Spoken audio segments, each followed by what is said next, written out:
Okay, we'll call the Planning Commission meeting of December 9th to order. We'll begin with the pledge to the flag.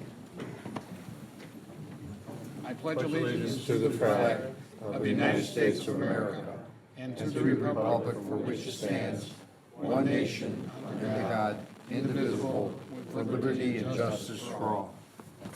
Jess, would you call the roll, please? Mr. Cicero. Here.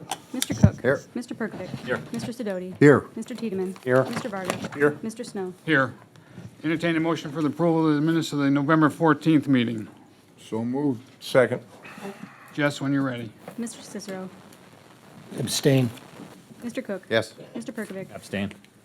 Mr. Sidoti. Yes. Mr. Tiedemann. Yes. Mr. Varga. Yes. Mr. Snow. Yes. We have one public hearing this evening, and the format we follow for the public hearing is we allow the applicant an opportunity to tell us what they want to do at that location. Then following that, anyone wishing to speak in favor is given a similar opportunity. Then those wishing to speak against are afforded an opportunity to speak against. So with that in mind, we have a rezoning of 73.5 acres from R4 single family to RVG. I see that applicant's here. Would you identify yourself for the clerk, please? Hi, everyone. My name is Jim O'Connor with Bolton Homes, and thank you for the opportunity to present to you this evening. The first thing I want to just a clarification. While the site itself is 73 acres, we're only seeking to rezone 50 acres. There's 23 acres that will remain in pasture land, so there's actually two parcels. Okay. That will come. So you have how many acres? 50 acres, 50.2 or 50.3.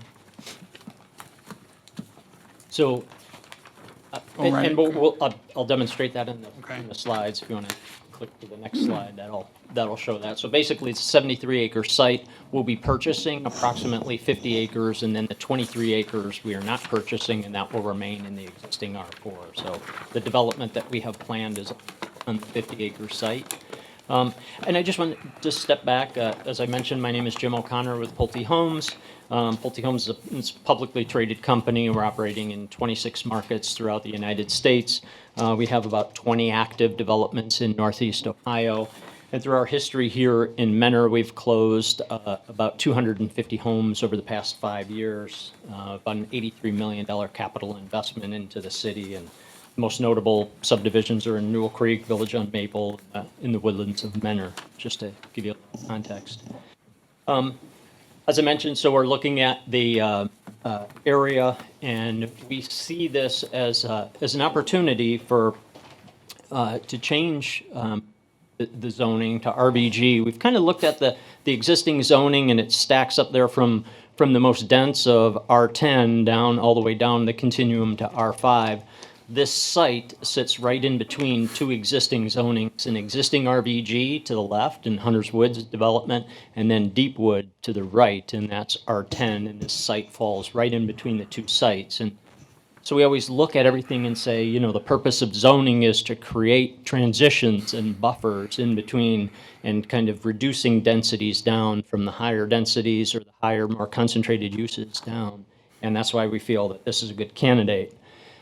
From a site attributes standpoint, and this is a good example right here, which windows in on exactly how the proposed RVG zoning for the 50-acre site actually physically connects between the existing R10 and the existing RVG.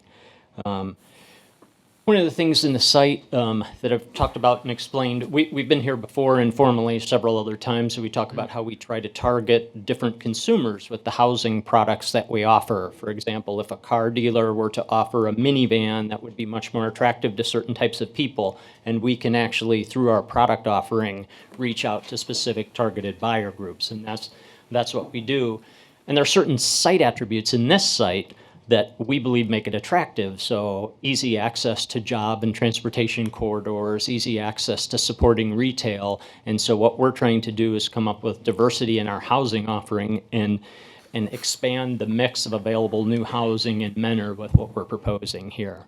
And that creates opportunities. It creates opportunities to keep existing residents here and offer them a new home, or the ability to attract new people here that are brought here for a new job, but may have to seek new housing in another community. So that's what we hope to accomplish with our product offering. So go ahead, next slide. One of the things we look at is, the comparison of the existing zoning to the proposed zoning or our requested zoning from moving from an R4 to RVG. And if you look at it numerically, so there'd be two units an acre allowed in the R4. So that would yield about 100 units for the site. The site plan under the RVG, it could get up to 2.5 units an acre. We're at 2.28 right now with the proposed 114 units that we have. So it's not the full amount that could be available under the zoning, but it is slightly above, about 10% above what is there based on the existing zoning. The biggest difference and the biggest driver is not necessarily in the 10% increase in the number of units, but the biggest increase in change is in the open space. In the existing R4, there's no requirement for open space, so lots can butt right up to the abutting property lines. Our site right now, what we're able to do, while we have 114 lots, we have 30+% of the site in open space. And in addition to that, we're concentrating in and creating central common areas and then also creating extensive buffers around the site. So we're using the open space to buffer and protect the site and also create a principal amenity within the site. And so we see not the increase in the number of units as the biggest benefit, but actually the buffering that this zone allows to create with open space. So, next slide. So this was an original concept plan that we had met with the city, walked through a couple different iterations of that, and then then we had the next concept where we pulled some lots out. We created you're really starting to see the formation of the common area on the eastern boundary of the site. We still had houses fronting onto that space. Through feedback from this commission when we were back before you, we then turned around and enhanced the site and came out with a new plan and new layout, and really worked on. This is when we really moved to create that central common park. We pulled the houses off of the street and made the park a central focal element, a central organizing element and central focal element. And so you had, in traditional neighborhood style, you had houses fronting onto the street, and then they would overlook the park. And then we got feedback about the linear space, the linear common space between the two lots, and refined that, and then started to incorporate some other planning elements, such as the seating overlooks that we had gotten feedback on the walking network and the walking trails. And then relocated the mail kiosks and worked on that. And then from there, then the next evolution came back before you in a informal submittal, and then there were slight comments or slight adjustments to provide additional common space and openings and viewport corridors, and that was enhanced tree buffering, and then the drainage easement on the western boundary, and then to comply with fire access code. That's when we had to move towards the second means of egress coming out onto Steeplechase, and that's what led to the formal plan that you see here. So it's been successive rounds of feedback from this commission, feedback from the cities, feedback from engineering, and taking your ideas and then refining our plan according to that. So I think, and there's only one thing that is not incorporated yet on this plan, because on the staff report, which came out on Friday, the only thing that's not incorporated are having a few parking spaces at the mailbox locations, which can easily be added and refined. So one of the things I also want to emphasize is what we worked on was making sure, the garage dominance or non-dominance in a garage and creating an exciting and engaging streetscape was part, a central planning element. What we're utilizing is the curvilinear design on the street and trying to move so that there's no straight bowling alleys and that your sight lines are just natural and flowing versus just looking at rigid, single lines going straight down the street. Those are the things that contribute to a streetscape. And then when I show a few elevations, you'll see some of the other things that we're doing to create varying texture on the streetscape. So, next slide. So the average lot size is 58 by 135 in the plan. As I said, we opened up some of the key viewports at the intersections so that as you're driving through and coming through, you're seeing openings. The space between the houses in the back ranges from the max is 170 feet and the average is about 135 feet. So 135 feet from back of house to back of house with a central buffer heavily landscaped in the middle to separate the units. The project will be built in 3 phases. Phase 1 is 57 units, and then phase 2 is 27 units and 30 units. Right now, and the important thing to emphasize, what we're really trying to do is, we create a sense of identity for the community, obviously the front door or main entrance, and really trying to have a community that emphasizes this is really the front entrance to the community right there. And so we would encourage everybody to come in that way, and that's the sense of identity where when somebody is coming to Brookview Reserve, that's where they're coming in, that's where they're exiting. That is your main front door. In addition to that, there are 2 secondary means of egress or secondary connections. One is to Deepwood Boulevard up here to the east, and then one is to Steeplechase down there. That is obviously, and as we'll hear tonight, that's obviously an ongoing discussion, ongoing refinement that we continue to work on to find the best possible solution for that. But this is the basic layout. And we're committed to continuing to work on that process. I don't think that's a question that'll be answered tonight, and we're committed to work through that process with the city and the neighborhood associations to the east and to the west and find a solution that benefits everybody. So I'll walk through a little bit of what we think are some of the main elements. So one of the things that we bring to the table, we're unique in the marketplace in terms of, in a project like this, we're the principal planner, we're involved in the entire planning process, and we're the developer on site, so we're handling physical development of the site, and then we're also the builder. So it's the same entity all the way through, and it's not, a concept that is later very difficult to construct. What we're drawing and what we have represented here meets all of our construction standards and our ability to execute in the field. We believe our plan as it's presented and the things that have addressed in that we actually create enhancements to the overall area stormwater management. We're creating significant perimeter buffering and landscaping. The plan could also offer additional emergency egress to both neighborhoods on the east and west of the site. And then with the new residents, creating positive economic and catalytic impact for the retail that is in the area. So there's a benefit to having new residents in the site, spending money in the community and supporting retail businesses in the neighborhood. The one thing I wanted to go through is the drainage. So, and that is currently a very, very problematic. And Travis, I don't know if you want to walk through. This is Travis Coyne with Donald G. Planning Engineers. He can walk through what we'll call pre and post. I need you to stand back at the mic.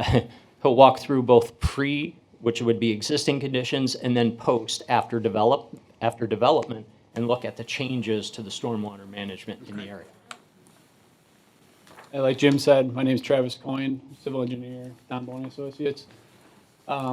With our couple meetings we've had with the engineering department and the 2 times we've been back here with our informal submittal, we understand stormwater drainage is going to be a big issue with this project. So you can see on this slide is just the existing site conditions. To the left is Johnny Cake Ridge Road, which is to the north of our site, and to the south is Interstate 90. The general topography drops off 25 to 30 feet pretty sharply from the interstate, and then it's a pretty gradual 20 foot throughout the site. South of Ward Brook, the entire site currently drains to Ward Brook. And then on the north side of Ward Brook, there's a divide where about half the land goes north to Johnny Cake, and about the other half goes to Ward Brook. Additionally, you can kind of see on the top part of the site to the east, there's an existing unnamed stream there. That's created by two culverts from that cross under 90. The drainage area is about 70 acres. And then to the west and to the southwest, there's a larger drainage area of about 260 acres. And that's made up of areas from the community college and then the subdivisions to the west. In general, the stormwater makes its way north under the interstate, collects through a series of storm sewers and outlet structures, junction structures, makes its way through 3 existing ponds, and then discharges onto our site through Ward Brook. Back in the 90s, there were a lot of drainage, flooding issues going on. The city of Mentor, in 1998, hired TT consultants to do a very complex stormwater analysis of the whole storm sewer system, the existing ponds, and they came up with a recommendation of installing a bypass storm sewer. And in the early 2000s, they built a 30-inch bypass storm sewer on the screen there along our western property line in green. Prior to the study, there was already a 48-inch bypass sewer, and then they installed a 30-inch bypass. So, in a 30-foot wide city storm sewer easement, there's 2 bypass sewers on our site, and then a similar time frame on Johnny Cake Ridge Road, they were doing improvements, and the city built a large, oversized 48-inch storm sewer with extra capacity. If you go to the next slide, I dropped in our proposed subdivision. You see in the green are the 2 existing bypass and the oversized sewers I showed that were existing, and then in red are 2 proposed bypass sewers, which the city engineering department has asked us to install as part of our project. The proposed 18-inch storm sewer, which is the estimated size right now, that will catch drainage that's currently draining directly at the cul-de-sac of Steeplechase. The city let us know that there were drainage problems with water coming from 90, just going right at the cul-de-sac. So we're going to intercept that and route that to that existing 30-inch bypass sewer. And then additionally to the north, city has asked us to install another bypass sewer along our western property line. And that's going to act more as the relief storm sewer for larger storm events. So when there's a larger storm event and Ward Brook starts raising up, that storm sewer is going to catch that larger flows and then divert that water north to Johnny Cake to that oversized storm sewer. So on top of those bypass sewers that we'll be installing, we'll design our subdivision to normal city stormwater requirements, where we'll catch all the drainage and route that to retention basins and perform our water quality and our detention requirements. On the north side of Ward Brook, like I said before, in the existing conditions, there's a natural ridge line where half of it goes to the south to Ward Brook, the other half goes to the north. The city has asked us to catch all the water we can and divert that to the north, away from Ward Brook to the proposed retention pond. So in that pond, we'll do our detention, stormwater requirements, then discharge it to the 48. And then on the south side of the site, where everything is currently just draining straight towards Ward Brook, our entire site, we'll be catching all the water we're disturbing and routing that to 2 proposed retention ponds, where we'll store that water and then slowly release it into the Ward Brook. With the combinations of the bypass sewer and then our 3 proposed retention ponds, will be greatly improving the stormwater in this area.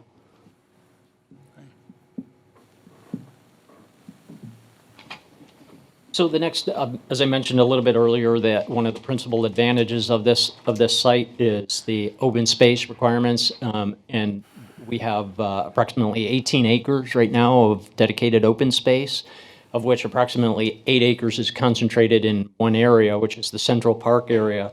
Required is 15% that to meet the RBG code, and so with this design, we're 36% in 50% of it is concentrated in one area. And you'll see as I go through, there's a couple of, we're trying to create some unique areas and areas of interest and talk about how that open space, how we get it to serve a purpose and have it function. So, and then along the western tree buffer, we are in working with the city and the bypass sewer going through there and then doing extensive replanting. We've adjusted the area of the easement coming through to accommodate and account for planting area.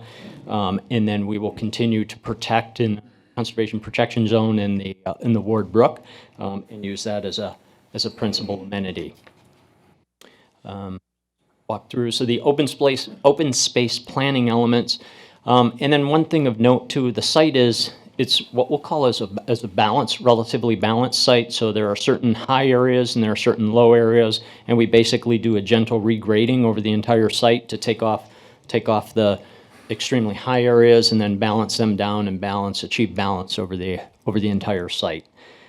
So that will change the hill that is on the southern edge a little bit and grade it downward, gradually sloping. So we have 3 or 4 distinct areas. Obviously, the front entrance becomes one of the principal areas. B, in the area denoted in B, is kind of the nature preserve area that we'll talk about, and then C is the central focal element, and that is what we'll call as a planned park space. And then D would be the connection area, and we'll look at some of the landscaping in each of those areas.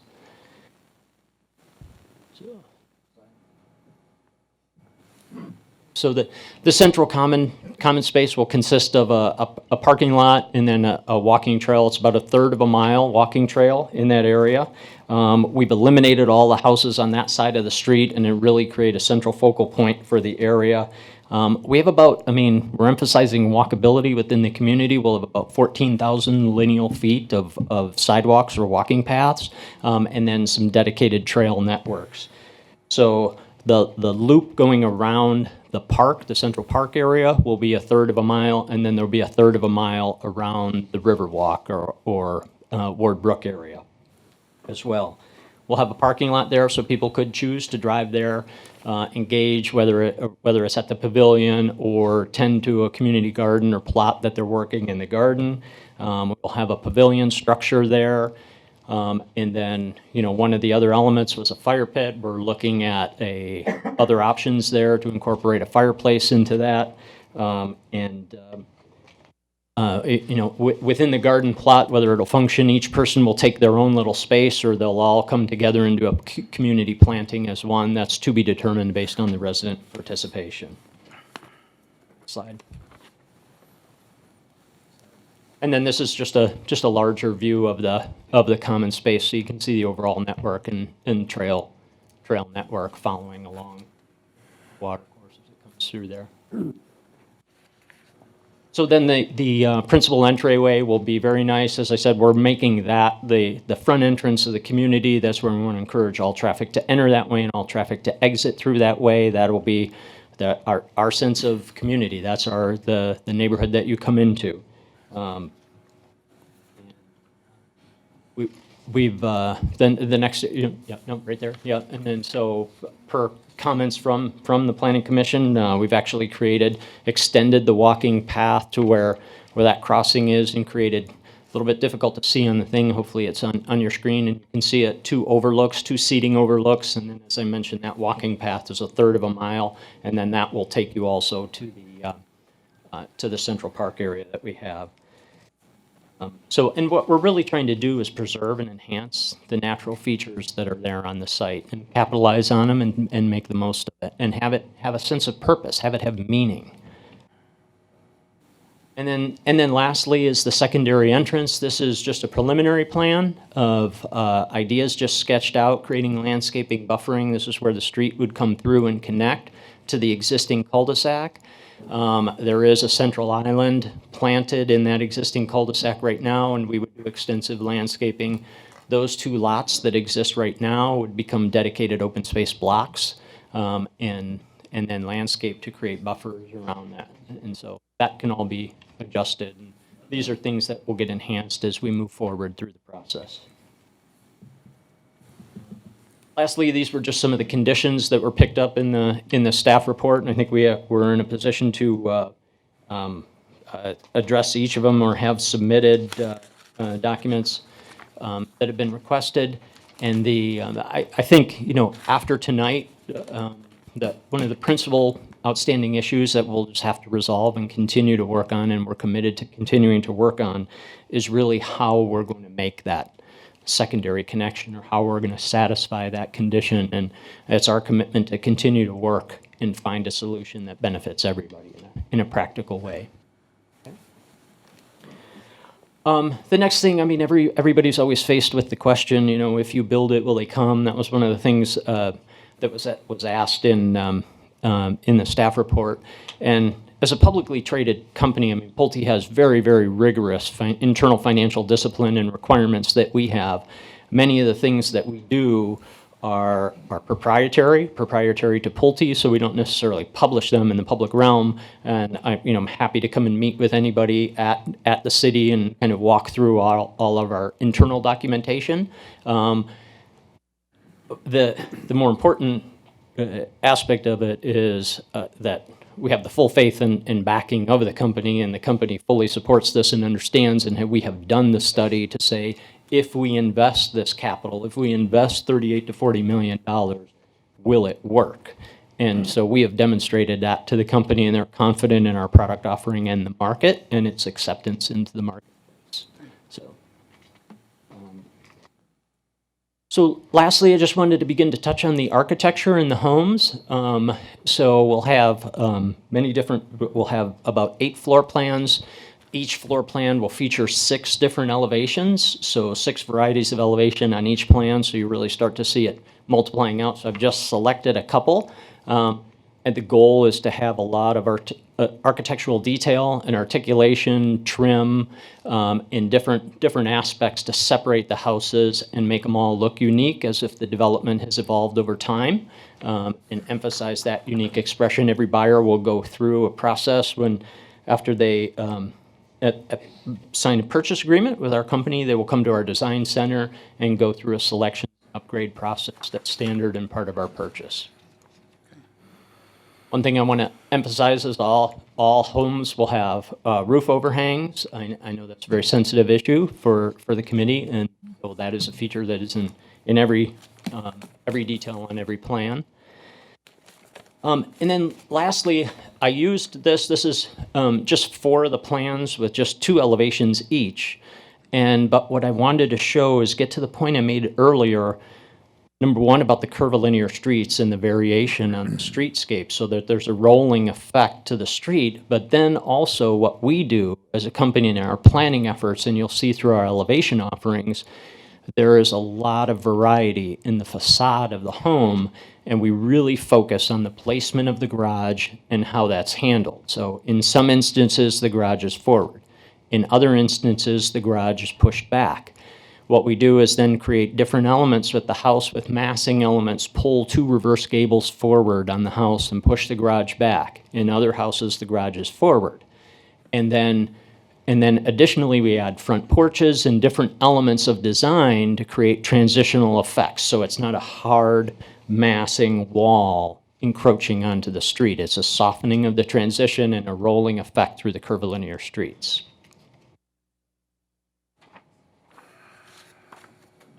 So that's my brief overview and introduction to our community. Hopefully what I'm here tonight to demonstrate is that we've had several successive rounds, and we have a track record of listening and coming back with, after gathering the feedback, coming back with the requested modifications and enhancements to the site to make it a better process. It's an iterative process where we keep refining as we go. What we'll hear tonight from everybody, we'll take all these comments into consideration and again incorporate what we can into our plans to modify and enhance those. And we're committed, as I've said before, to continuing to work with the neighbors and with the city to do that. We think this is a very pragmatic and practical approach to the use of the RBG zoning in this site for multiple reasons, in terms of the transition between the existing neighborhoods right now and its location, the ability to attract a diverse buyer profile. And most importantly, it solves some larger problems, some larger drainage problems, and some larger benefits to the area and the overall area, and creating an improvement to the area.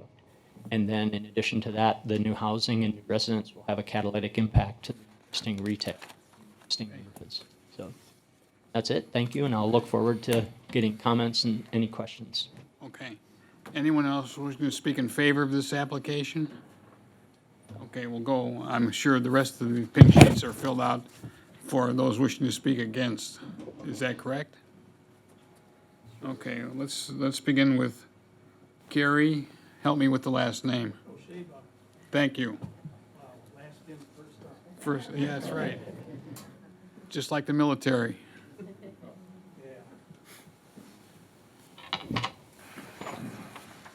I'm Kerry Osheba, and this is my wife Susan. We live 8215 Forest Lane. We're on the western side, and we have just a couple of concerns about this development. First off, you guys are, looking to approve, I forget the number, if it's 124 new units or 115. 14. Okay. And just concerned about the additional noise that might be generated.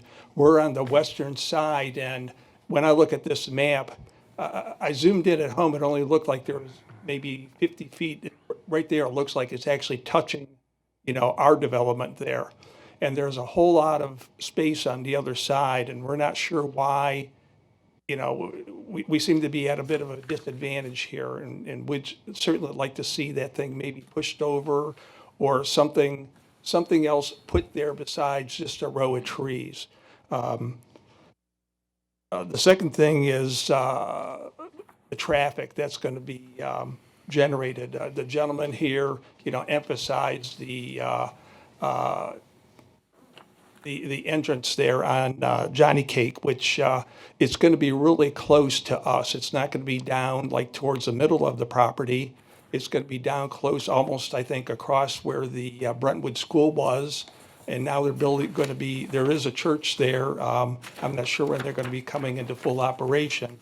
But I looked at the proposal, and they cite something about according to the trip generation engineering documents. And the thing is that you guys aren't going to do any additional traffic studies. And it's because the number of homes is going to be less, it'll generate less than this 200 trips. So, and so because of that, no further studies are required. But has anybody considered, we got that church going to be there, we got that big, huge development going to be going in to the west about a mile or so. We have the mall. If you're there right now, traffic is, we saw over the last month or so, a lot of traffic now from that mall. And so according to the specs, no further traffic studies need to be done, but I don't think anybody's considering the other factors that will affect us and the developments around us. The other thing I'm concerned about, they're going to be putting in 2 ponds there. We have a couple ponds, and that's one reason we moved there. And unfortunately, we didn't realize we were going to be inheriting a flock of geese. And let me tell you, it's in the springtime, it can be really, really messy. So one of the things is I understand that you guys need to do something with that drain water. And, is there a way to, I don't know how to control the geese. I mean, that's a problem. You guys gonna, if you allow this, you're gonna create some additional issues there. And I've also heard of ways you have a retention pond there, but as you said, it's gonna slowly drain. And when it's done, I mean, will it drain to be empty? And if it does do something like that, then you have, then we don't have that geese problem. So. Okay. My concern was too with the issue of having the property so close to. Could you stand closer to the microphone, please? Mike Benz, push it down. With the property, with the houses backing up to the property line, there's a little tiny green space there, and, okay, you're buffering with trees perhaps. I don't really think that's really going to do a whole lot. I personally would like to see a berm wall. I know their yards maybe might not be really, really deep, but we were also told at the last meeting that people want small lots because they don't really want to maintain them, but I moved where I moved because I have a bigger yard. I love my house. I love the area. It's pretty quiet, and we can sit out in the summertime when we don't always hear a lawnmower, but when we get all these houses in there, I don't think there's going to be another room where I don't have to hear a lawnmower when I sit in my backyard. Also, you're bringing in new families. They're going to have kids. We just closed the school. Where are all these extra children going to go to school?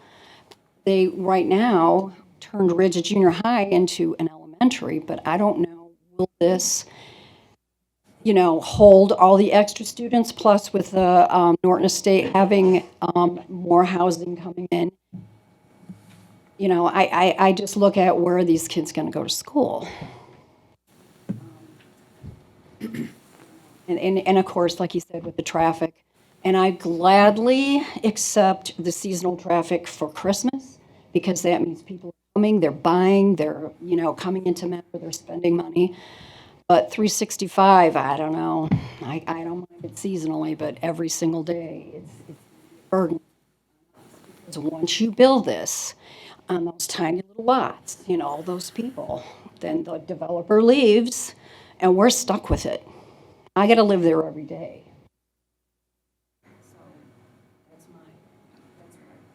Okay, Thank you. thank you. Ma'am, could you give me your name for the benefit of the clerk, please? Susan O'Shaba. Spell that, please. OCHAB as in boy A. Okay, Mary Houdina. Did I pronounce that right, Mary? Yep. Good. I did well. Well, I live in Deepwood, and all the planned green space sounds really desirable. All the planned green space sounds really desirable, but everyone who lives in Deepwood has enjoyed that huge open space for 40 years. And when all those houses go in, all the big trees are coming out and all kinds of new little trees are going in. And even when the little trees are mature, they're not going to be anything like those big trees because nobody builds a $350,000 house and has, a 3-story tall tree next to their really expensive house. That would be stupid. And although you say that you want Johnny Cake to be the main entrance, everyone I talk to says you're not putting a light there. And if you don't put a light there, the people who live in that development are not going to use the main entrance as a main entrance. They're going to come into Deepwood, and they're going to come into the neighborhood on the other side. And at least with Deepwood, we've got all the traffic for the 170 condos, plus all the traffic for the apartments, plus all the buses and traffic for the Deepwood Development Center. And if you add half of that neighborhood, it's going to be impossible. You're going to have to leave for work an extra half hour early to wait for the light to change as many times as it's going to change as you sit in this big long line of traffic. You really need to handle the traffic better. And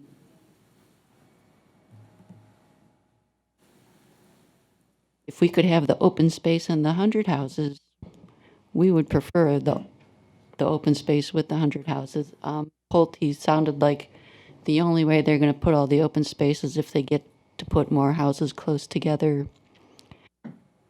And this is very unappealing to the existing neighbors.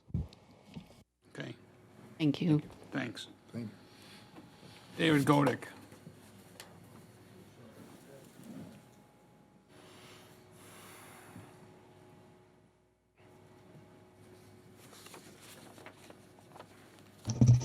Good evening. My name is Dave Godek, a resident of Hunters Woods for more than 25 years, and the HOA's board president, speaking on behalf of many of the residents of our neighborhood, many of whom are here. If you'd raise your hand, please. A lot of us. Thank you for the opportunity to address the Planning Commission. Last night, Jim O'Connor and members of the Deepwood HOA and Hunters HOA boards met to discuss the proposed development at Osborne's property on Route 84. It was a productive meeting, and we appreciate Jim's willingness to engage us in the development plan. We look forward to continuing working together to find a solution that suits everyone's best interest, which, number one, protects the privacy and safety of the adjoining neighborhoods. Two, provides the necessary access to the new community.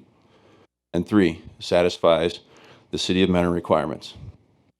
To this end, the group discussed many of the topics already addressed by prior speakers, as well as several development ideas, a few of which we'd like you to consider. First, to keep the through traffic out of our respective neighborhoods, both HOA boards recommend 2 points of access to the new development should come from Route 84. Another support for this is the current infrastructure in both neighborhoods may not be capable of supporting the strain of service to 114 new homes.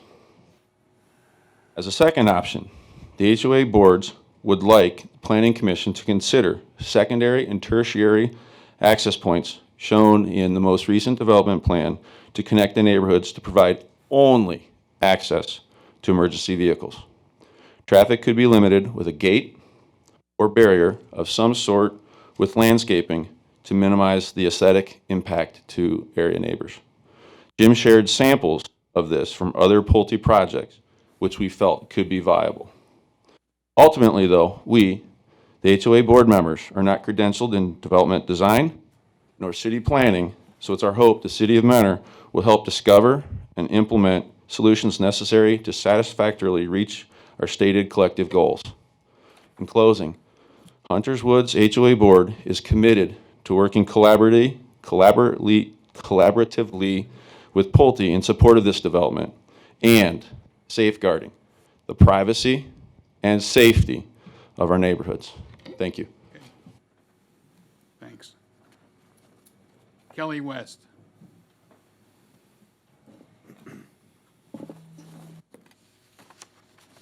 My name is Kelly West. I am a resident of Deepwood Condo Association and Board Secretary. I have mixed feelings about the rapid development that's going on in Mentor. While I understand that we need to look forward and grow the city, it is sad to see the loss of the green space and the increase in traffic. While you have your eyes on the future with increasing housing volume in Mentor, please don't alienate the residents who have been here and have been part of the community for decades, some for their whole lives. While you are thinking about the future, please respect the people who have been a part of the city all along. Personally speaking, I moved here 19 years ago this month from my parents' home when I was in my early 20s with the man I was marrying. I started my adult life here in Mentor, and my husband and I are still here. I have belonged to Wildwood Cultural Center and Wildwood Quilt Guild for almost 15 years. I have been on Deepwood Condo Board for 3 years and was reelected just last week to another 2-year term. I've worked in Mentor for 16 of the years that I have lived here. I am invested in both the city and the community of Deepwood. While I understand the city's desire to grow and the inevitability of the field being developed, I also hold the privacy of the community that I have called home for my entire adult life very dear. The quiet and privacy of Deepwood condos is something that was a big deciding factor for moving where we did. My husband and I chose to live there, and many other people in Deepwood have expressed the same sentiment about valuing that quiet and privacy. Allowing the easement from Deepwood Boulevard to Brookview to be an open and free access for all the residents of Brookview Reserve will significantly change the dynamic of Deepwood. It will strip my community of something that is very important to us. With 114 homes going into Brookview, and assuming 2 cars minimum per home, that's a potential for 228 cars that can drive through my community. I, as both an individual and an elected representative of my community, urge you to partner with us and help us maintain the integrity of our condo community and the privacy that we hold dear. Between the 170 condo units in Deepwood Condo Association, all the residents in Deepwood North Apartments, the new homes that were built on Deepwood Boulevard, and the traffic from Deepwood Center, our street and light have enough to handle as it is on a daily basis. Deepwood Condo Association has no problem with allowing emergency access between Brookview and Deepwood. It's good to have that as an option should something catastrophic happen. But having that access open for all residents at all times is not acceptable to me or others in the condos or Hunter's Woods. While we may have very different situations of a condo development with a private easement or an HOA on public streets, our goal is the same, which is to maintain that privacy of our communities. So please consider working with us and not against us, and allowing access at these connecting points to be restricted for emergency use only. Between Deepwood and Steeplechase, you have over 230 households in your city who want the same thing. Steeplechase and Deepwood have each had one-way in and one-way out since we were built over 50 years ago, and certainly Brookview residents can function just fine with one-way in and one-way out. Mr. O'Connor has been emphasizing the building of the community of Brookview. The way the houses are laid out, the way the green space is laid out, it's community, community, community. Please don't build their community at the expense of ours. Thank you.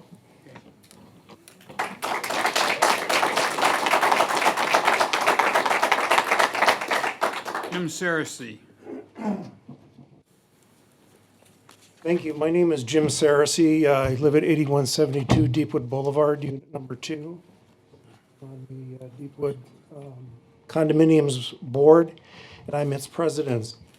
I have 3 quick points I want to make. First of all, I want to say that I agree with many of the points that have already been made, particularly about the traffic and the privacy that is going to be affecting our communities.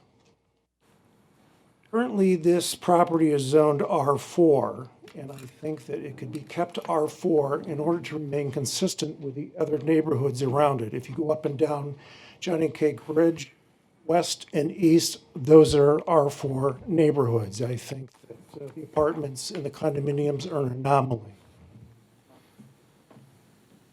Water runoff is a huge problem in our community in Deepwood. We've just spent close to $50,000 this year in order to mitigate drainage issues in our neighborhood and on our property. Part of the problem is that the drainage pipes, the original drainage pipes, are basically flat with very little pitch. And as I understand it, that's the same case with Ward Brook. There is very little pitch and very little, in fact, they have negative drainage, I think one of the members of the commission said a few weeks ago. If you build this development as it is, you're going to have less green space to absorb water runoff and stormwater. It's just going to go north into Ward Brook and back up onto our property. That is our primary concern. The third concern I have is the traffic, as many of them have already said. Right now, we have a ton of traffic from the apartments, the condos, Deepwood facilities, school, and we also, south of our property, we have a vacant lot that has yet to be developed, but we anticipate that to be developed as well, and that's going to add more traffic on Deepwood boulevards. The easement that we have right now really goes through the middle of our property, and with the additional traffic, that is just going to chop our property in half and eliminate the privacy that we've enjoyed over the years. Thank you. Okay. Larry Demand. Did I pronounce that correctly, Larry? Demon. Demon. Yeah, it's close enough, though. Okay. Thank you. Thank you for allowing us to present our views. regarding this development. My name's Larry Demond. I live in Deepwood. I live in a condo that has been in the family for over 40 years. And the thing that I would like to emphasize is Deepwood is a long-standing, quiet community. People live there for a reason. It's beautiful. We've got the trees. We've got minimal traffic, dog walkers, people walking, and this is going to be affected, I believe, by increased traffic that could potentially come through our development. Also, something I think that should be considered, and hopefully is considered, I work with the people at the Lake County Board of Developmental Disabilities, Deepwood, the good people there. And increased traffic along Deepwood Boulevard is going to undoubtedly allow more traffic into the Deepwood area, the area for the developmentally disabled. There are people that travel there in wheelchairs, pushing one another. And I think the peaceful nature of the community is going to be disturbed if the easement is allowed to change from this zoning change. Now, Mr. O'Connor, in his presentation towards the end, described the east and the west access as emergency access. I agree with emergency access, and as people have said, that would allow for any, of course, emergencies that would occur and allow people to get in and out. But, and I think that is reasonable. And from what Mr. O'Connor said, I think you're possibly leaning in that direction, and I would encourage you to go in that direction as well.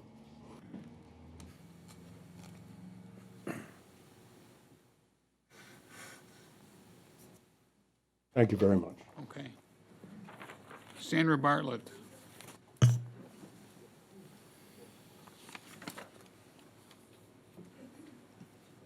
Sorry, I could get close to you. Hey, I was so glad to hear you talking about having enhancement to storm and water management, because in April 2010, when I moved into my house on Johnny Cake Ridge Road, 2 houses up from, can't even think now, Broadmoor, right up from the school, across from the housing development, I found out I had a pond in my backyard. And I found out from the neighbors because the house next door had torn the house down, rebuilt.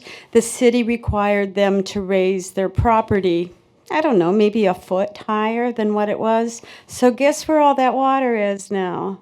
I have ducks every spring until about June. I have mosquitoes like crazy because I can't get rid of the water. And when I had the city come out to look at it, they said the storm sewer, I could definitely not put it in the storm sewers because the storm sewers couldn't handle it. And after going to a water treatment plant, I understand all that. But I wonder, where's all this water going to go? He said some to the north. That's going to put it out on me. When we have a big snow year and a big spring rains, that water, it's not going to hold it. The retention area isn't going to hold it. So now we're going to have the front flooding as well as the back flooding. So until Mentor does something about the water, I just can't see putting in all this concrete for driveways. They're putting in probably paved trails instead of the crushed limestone trails. Paved parking for the cars to park there. Paved parking for the mailboxes, which is a great idea. The mailboxes, I mean. They need to put in that kind of material where it's drained, like at Menor Lagoons, something like that. I think all driveways should be that way.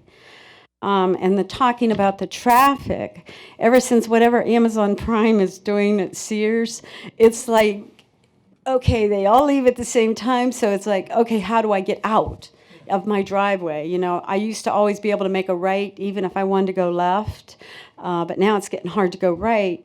And I didn't think about it because I didn't know there was going to be an entrance, so I'm just catty corner to the entrance to the housing development across from me. And so right now, because I'm two houses down from their entrance, when I get to the suicide lane, I've got people coming at me from the suicide lane to already make that left turn into their housing development. So I always was afraid that that was going to be developed. It was great. I was hoping the metro parks would take it, but because of the water, and you know, and it sounds all great how you guys are saying you've looked at it, and I know you've done a great job on some other communities, but I don't know. It's just, I can't see. Just tear down Sears and move over there instead. And, you know, and leave that nice aquifer. I mean, that's a great aquifer for this area. Has some natural drainage, absorbs the water, has the creek to go to, those gorgeous trees along the creek. 5-acre lots, maybe that'd be the answer. So, and sell them for $1 million.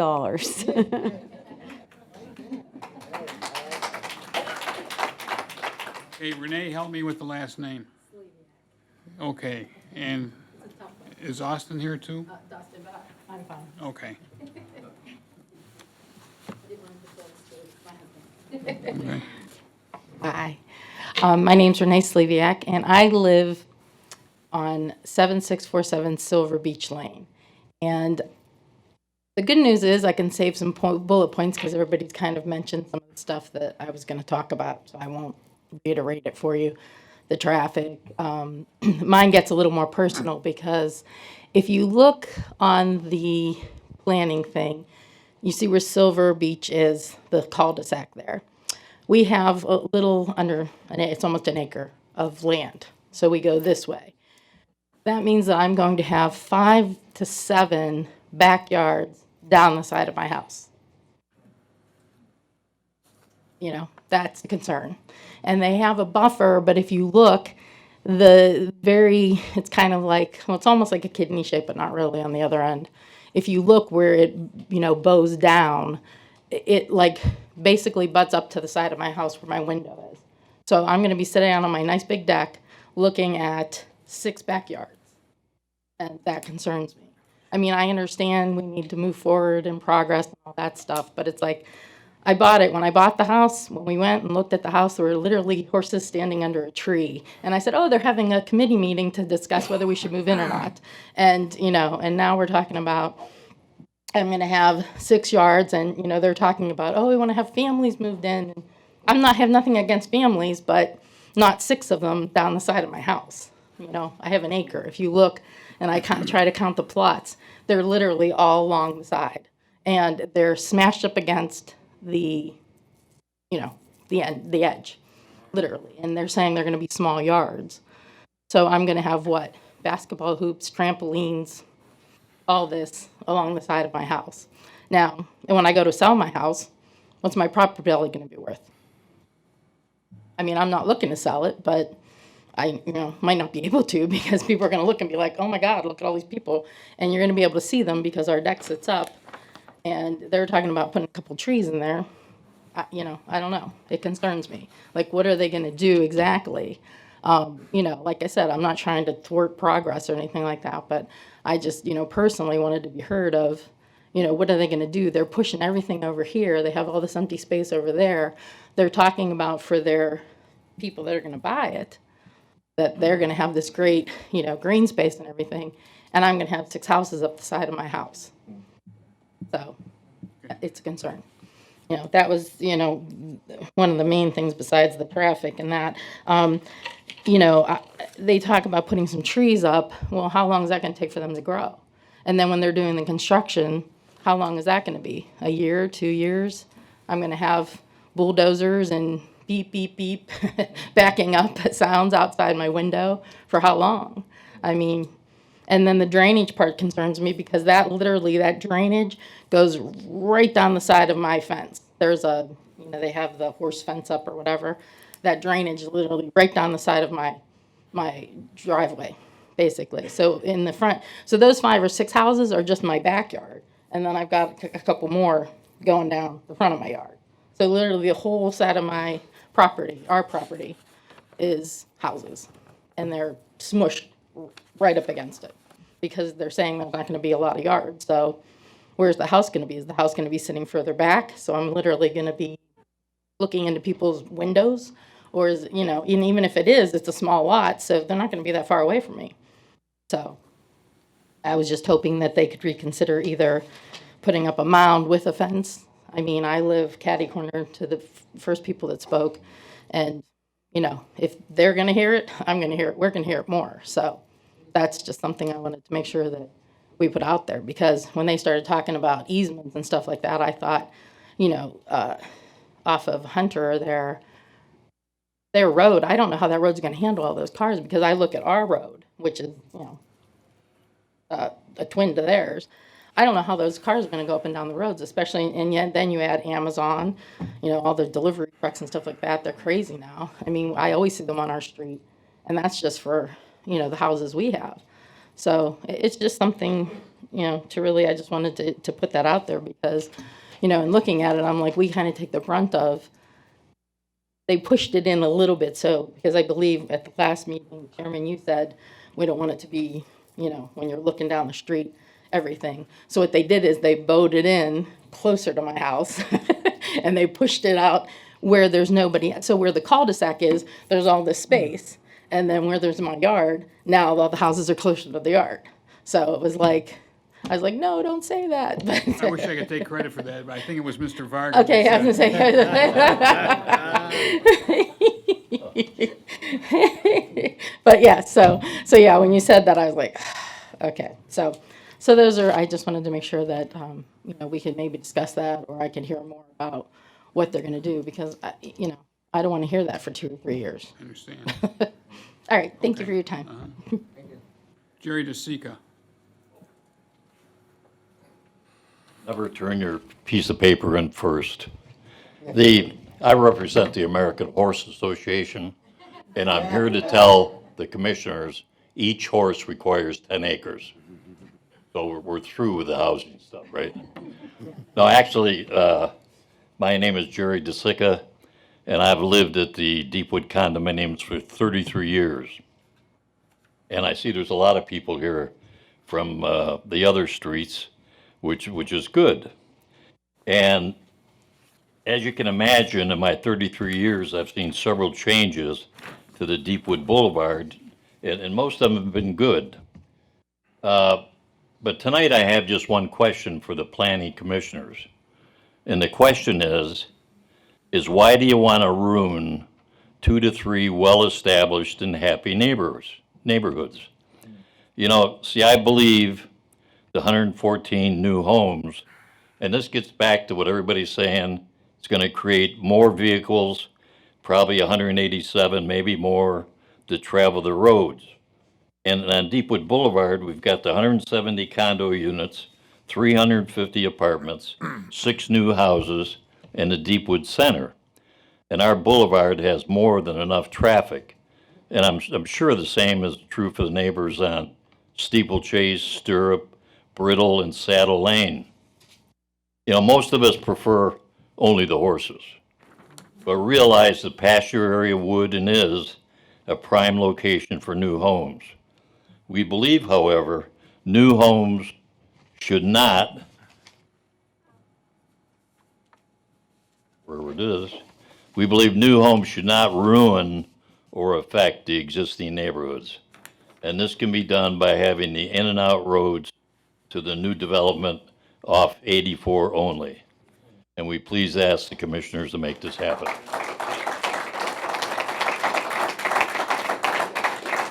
That's all the pink sheets I have. Is anyone else wishing to speak? Okay, we'll close the public portion. Mr. Sidoti, did you have a comment you'd like to make? You want comments now from the commissioners? Yes. Okay, yes, I do. Mr. O'Connor, can you come back to the podium, please? I want to thank you. You put a lot of hard work into this, and you made a very nice presentation.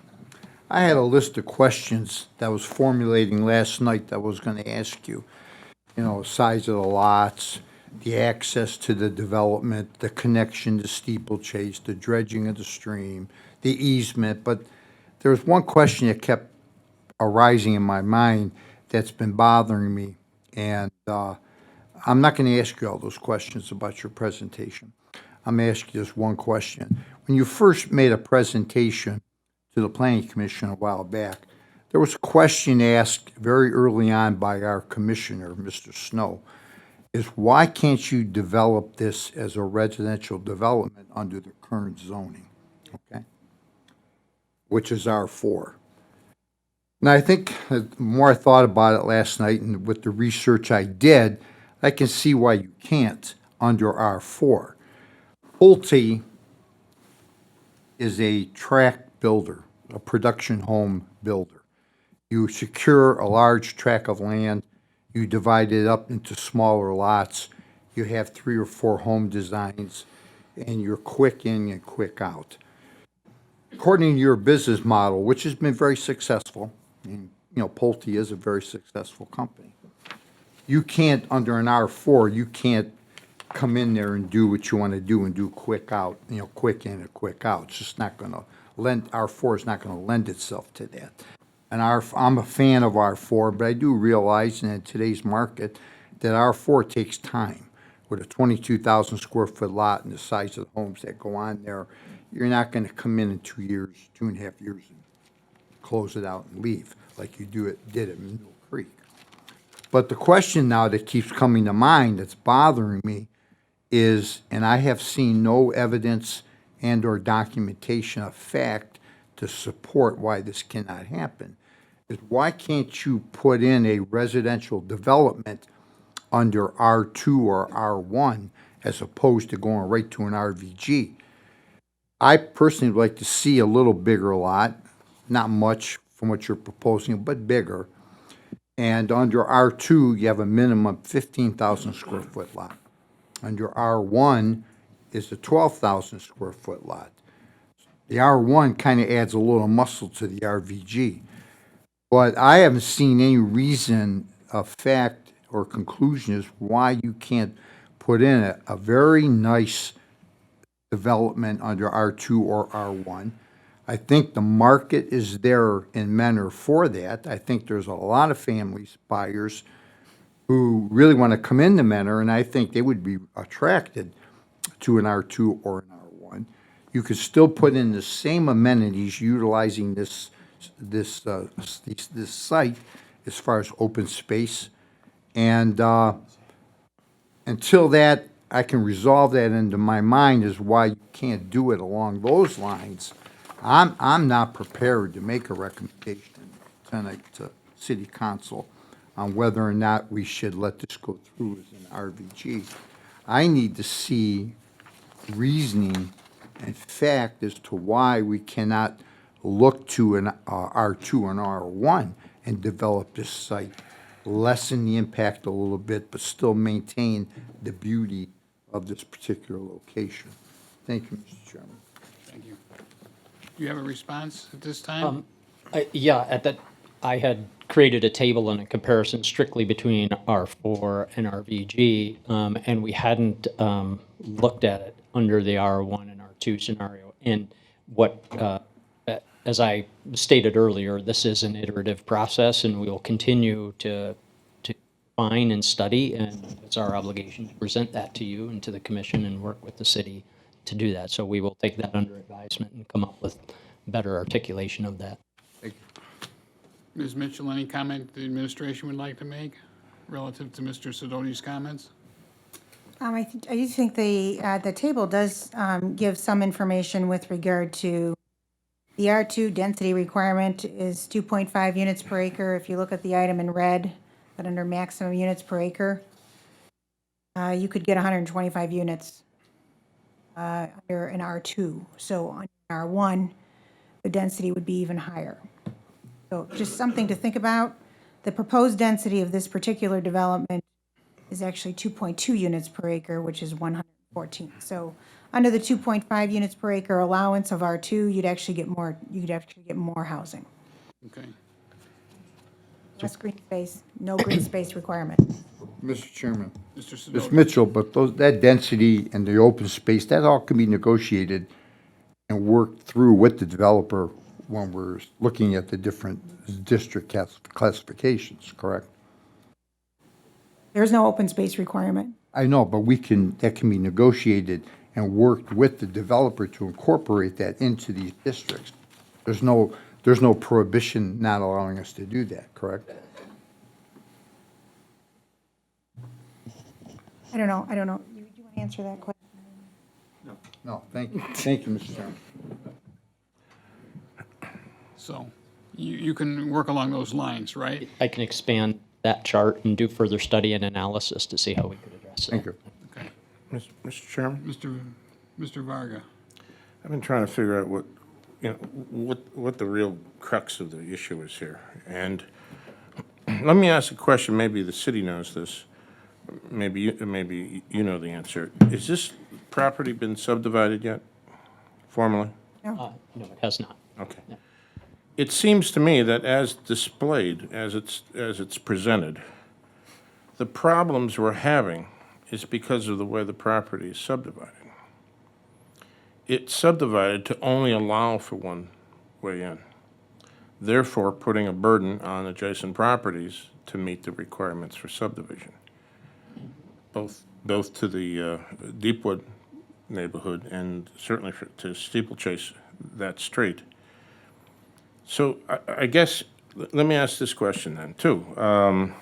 Why is it subdivided this way? I mean, I know you're not the owner of the property, but I mean, you may have more background or knowledge of this. It's because of the way it's subdivided, it's causing some of this friction with the adjacent neighborhoods. Can we look at a different way of subdividing the property so that we can maybe get two means in and two, from your development and not have to create these other conflicts? I mean, I know you were presented with this. Someone presented it with you, so maybe you could respond to that. Yeah, correct. So the Osborne family, they want to retain that 23-acre parcel and use it as pasture in the front right now. That was a requirement, and they were only willing to sell a certain amount of land, which constituted the 50 acres. They, with the land, they also have two instruments. They have an existing easement over Deepwood Boulevard, granting them access and use of the road with reciprocal cost-sharing provisions that was contemplated and been in the development since the 70s. And the same type of instrument actually exists on Steeplechase. And that was originally planned and proposed, and is actually in the agreement and in the HOA documents, homeowners association documents specifically references those two lots and the ability to connect right there. And I think the city may talk about that more. So while those very strong instruments exist, that's why I stand before you and say we're not trying to force that. What we're trying to find is a solution that works for everybody, and find that. But the one thing that we only have that entrance to work with in the 23 acres right now, retaining the Osborne. And I understand. I mean, I know this is the problem, or the package, or the description that you got to work with, and you're doing a pretty good job relative to that. I'm just trying to get behind, that subdivision creates these two other problems. And though I do understand, and it's just graphically obvious, that there was always going to be a connection to Deepwood. That pavement goes right to the property line, and then it was, I don't know what was envisioned. That's long before my time on the commission, but there had always been a connection there.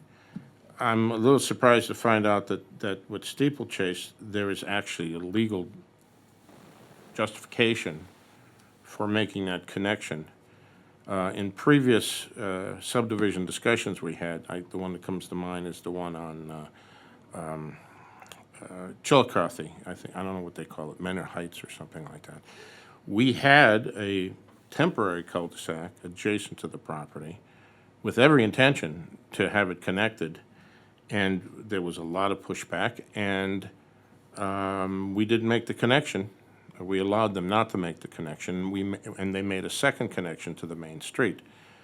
And I'm seeing similar arguments here about, why we're in this situation, why we're trying to resolve a problem that may exist because of the subdivision. I realize you can't speak to what the future purpose of the 23 acres that's set aside is. I can't believe it's for the betterment of horses. I have a feeling that it may have some future use that's not apparent at the moment. That will retain the R4 zoning, and so. Well, it would until have to be an something else R4 comes along. I mean, subdivision, yeah. I'm just, if, I realize that the condition to connect a steeplechase is actually one of the conditions that the city's brought forward, because they acknowledge that instrument, that they're allowed to make that connection, and that you need to make a second connection, especially when you go to phase one. Can we, I guess, I hate to put it this way, but do we need both of those connections? Both? Can we live with one? And my thought is that, and I'm sorry if I step on anyone's toes here, but there was a intention to connect to Deepwood. That you can see it. That's the way it was done. Can't we find a solution where we only deal with the Deepwood connection, that we don't have to connect to Steeplechase? Is there a reason to connect to both? To the city. I'll ask that question to the city. Is there a reason that we need to connect to both neighborhoods? When you speak to the, public safety services in the city, the more connections, the better for safety. So is it, do we have to have 3 connections? No. Is it desired? Sure. Again, from a No, safety okay, standpoint. so So that's- it's not I a understand. requirement to have the 3. I believe it was our understanding that, despite some of the initial conversations with the Deepwood representatives, where there was some initial thought that could be a connection, there are some hurdles to overcome with accomplishing that. One Because of it's which not a is dedicated right of way. right. There was an easement that was granted many years ago that actually has, a current connection to this vacant parcel, and so that easement still exists. But the city would like to see that as a public right-of-way. I guess, I mean, I'm just trying to speak it through so that I don't step on everybody's fingers, including the developer and the owner of the property. But this problem has been created by the way the property's been proposed to be subdivided. Can we suggest a review of that subdivision approach so that maybe we can resolve this development of this property within its own limits? I mean, I'm not sure the procedure, but it's only a problem because of the way it's subdivided. If I could make Go a ahead. comment. Sure. Could you go back to Mr. Osborne and say, you're stymied a little bit here. Is there something that can be done with those 23 acres so that frees up a second connection? So that a roadway may be integrated into some future project that we, I mean, as a planning group, I'm trying to find a plan that resolves a lot of these conflicts and issues and within the concept of the land that's here. I know I said before, I don't think we're going to have a horse farm there very long. But the reality is that would help solve the problems that we have in developing this entire piece of property. And, can we find out more about the possibilities of changing the way it's subdivided so that we can resolve these issues? We have talked to them, and they are initially resistant to selling any additional land from our perspective. When we look at the site and they say, well, you have an access point here and you have an access point here, and it's a matter of figuring out a way to make it comply with the city regulations. So while I appreciate the feedback, I think you can see how we're kind of painted into a corner. I see where you're at. I mean, Yeah. I understand the issue you're at, and I understand the issues that they have. Absolutely. I'm just thinking about, is there another solution here that could help through a planning process to help solve all these problems? Kathy, can you comment on the fact that it's been brought up earlier this evening about a one-way in, one-way out, a gate, that type of thing? And what's the safety force's feelings on that? The safety forces do not want to see a gate, Plain and simple. plain and simple. Okay.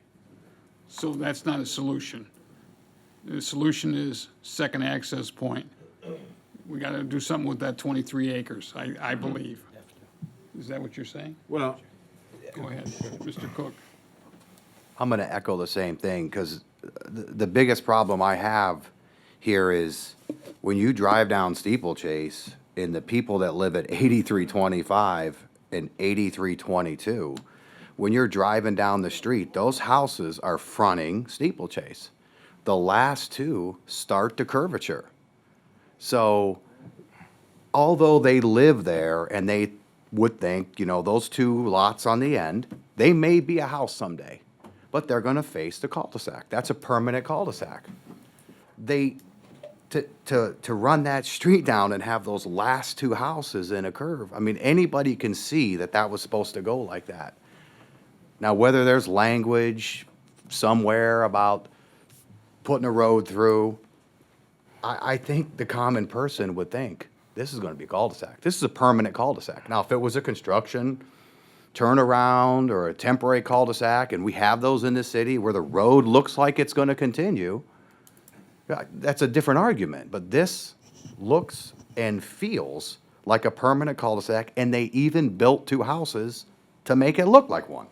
So that's the argument I have with taking that phase one out. And just a side note, when the way it's phased now, I look at this and think this phase would have to stand on its own. Like you're never coming back to do phase 2 and 3. So this open space over here and all these requirements, we got to think that's never getting built. Right now, phase 1, the way you have it drawn, comes in off Johnny Cake and goes out Steeplechase. What if that's it? You know, then the rest of, then everything else, these people don't get to enjoy that amenity because who knows if it ever gets built. So for the future, when you phase something out, the phase has to be as it stands on its own, like it's its own subdevelopment. That's at least the way I feel. But, Mr. Cicero, did you have a comment? I just want to echo, I think the only way this project works is utilizing that 23 acres. One of the big problems, I think, is going to be traffic. And putting this street coming out to 84 without a traffic light, and I don't see any way there's going to be an approval for a traffic light, we're just going to create congestion, and it probably will create traffic using Steeplechase and Deepwood. Without taking advantage of Plaza Boulevard, where we already have a traffic light, I think we're missing a huge opportunity to make the development a development that will make that your front door, because you'll have an existing light there. I just don't, I think you've got to figure out a way with the Osbornes to get access or some road access through that 23 acres and have two, almost an in and out on 84. I think you have to.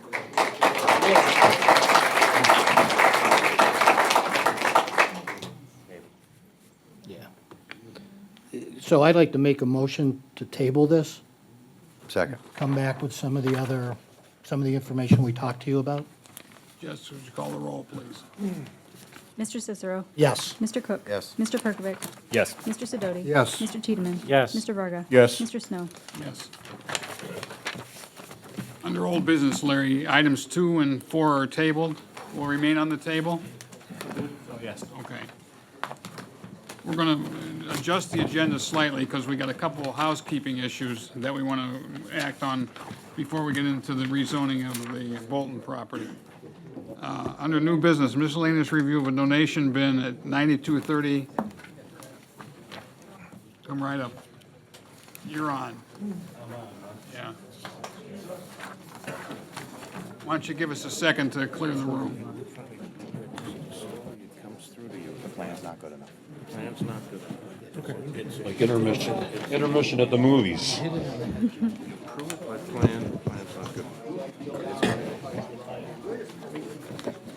It's the shape of the center, it doesn't even exist. Because of an unknown plan. Give us one more second. No Or problem. two. No problem.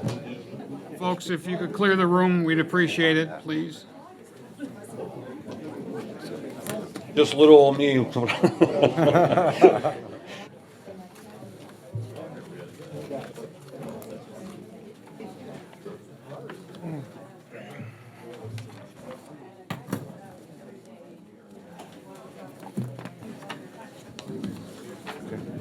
Mr. Sister, we're gonna take you're gonna take the petitions out tomorrow, or?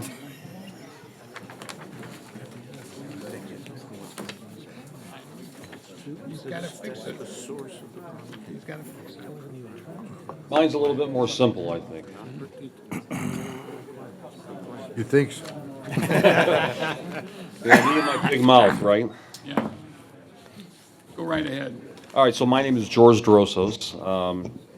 I just came to see if we can, in fact, place this donation bin at Blackbrook Plaza. This was handed to me like shortly before I came here. Normally someone else handles this. We understand that it has to be fenced in. That's a good picture, actually.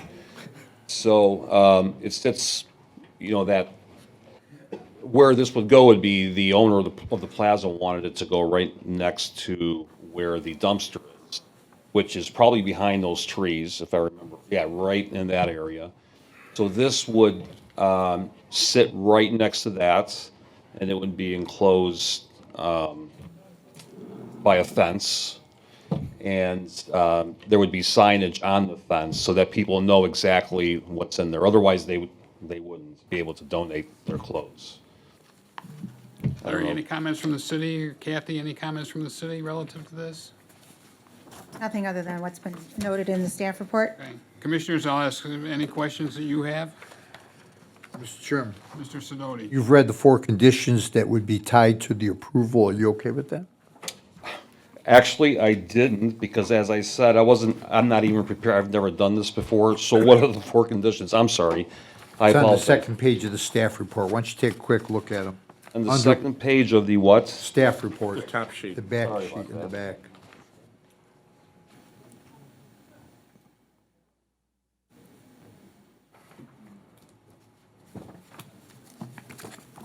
Oh, absolutely. So are you here representing the Special Olympics or the property owner? The service manager that services the donation bin, Okay. that places it, they will, they will place the bin there.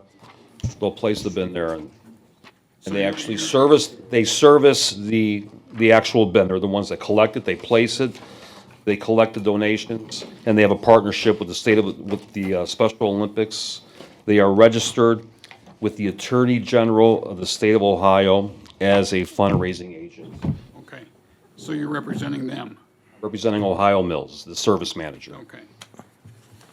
Commissioners, any additional questions? If not, I'll entertain a motion. Mr. Chairman, Yes. the 4 conditions, the 4th condition, it says that even though we are proposing to have a fence screen 4 sides, it mentions that a sign with the Special Olympics logo and phone number will be placed on there. I guess my question is, do we need to give a location preference for that and a size, maximum, minimum for that signage so that it's not blatant? Other than that,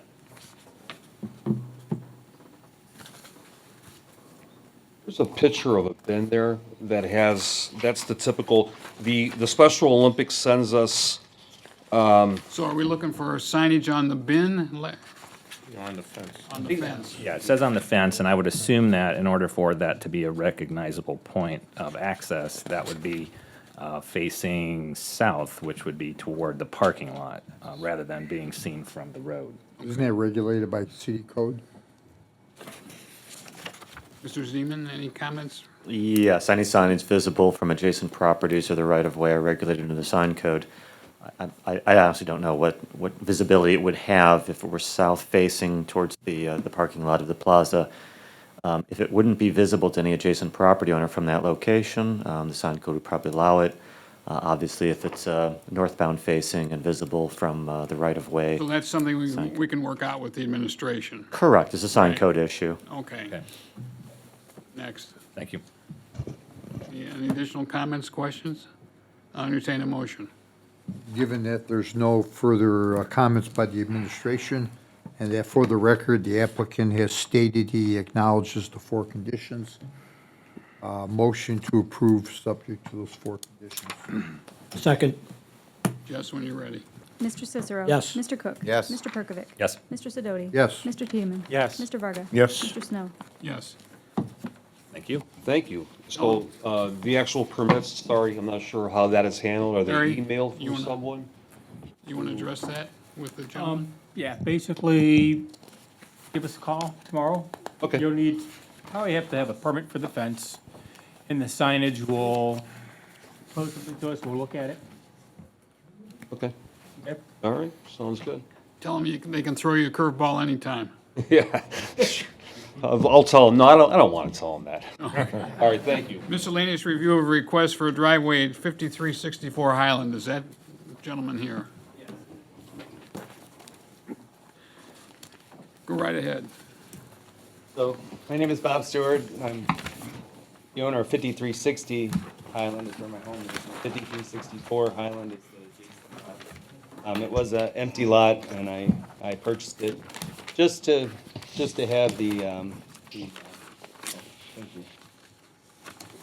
Just to have the green space, and then I'd like to use it for something, so I'd like to put a driveway over there. And the reason for the 2-apron driveway is just to have convenient parking for guests. I entertain quite a So bit. the comment was made by the administration that they'd like to have that consolidated with your. I saw that in two the comments. lots. I hadn't given it any thought, but I don't plan on selling it for. So you'd have no difficulty in doing that? I don't know. Okay. I don't know the procedure yet. Okay. How about a condition that you won't spin it off at some later date? I mean, that's not my intention. I don't know what that would what that would infer. But Well, if he consolidates it, then he would have to come back to us to I would have to get a come back lot to you split. to get it Okay. split if I wanted to at a later date.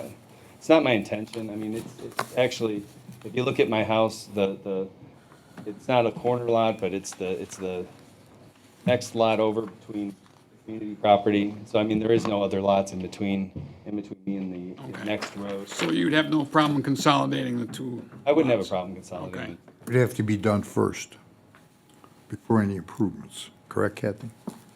So it would have to be consolidated. Okay. I just have one question. Sure. And it's, because you looked at it as a separate lot, you have, and two curb cuts going in and out.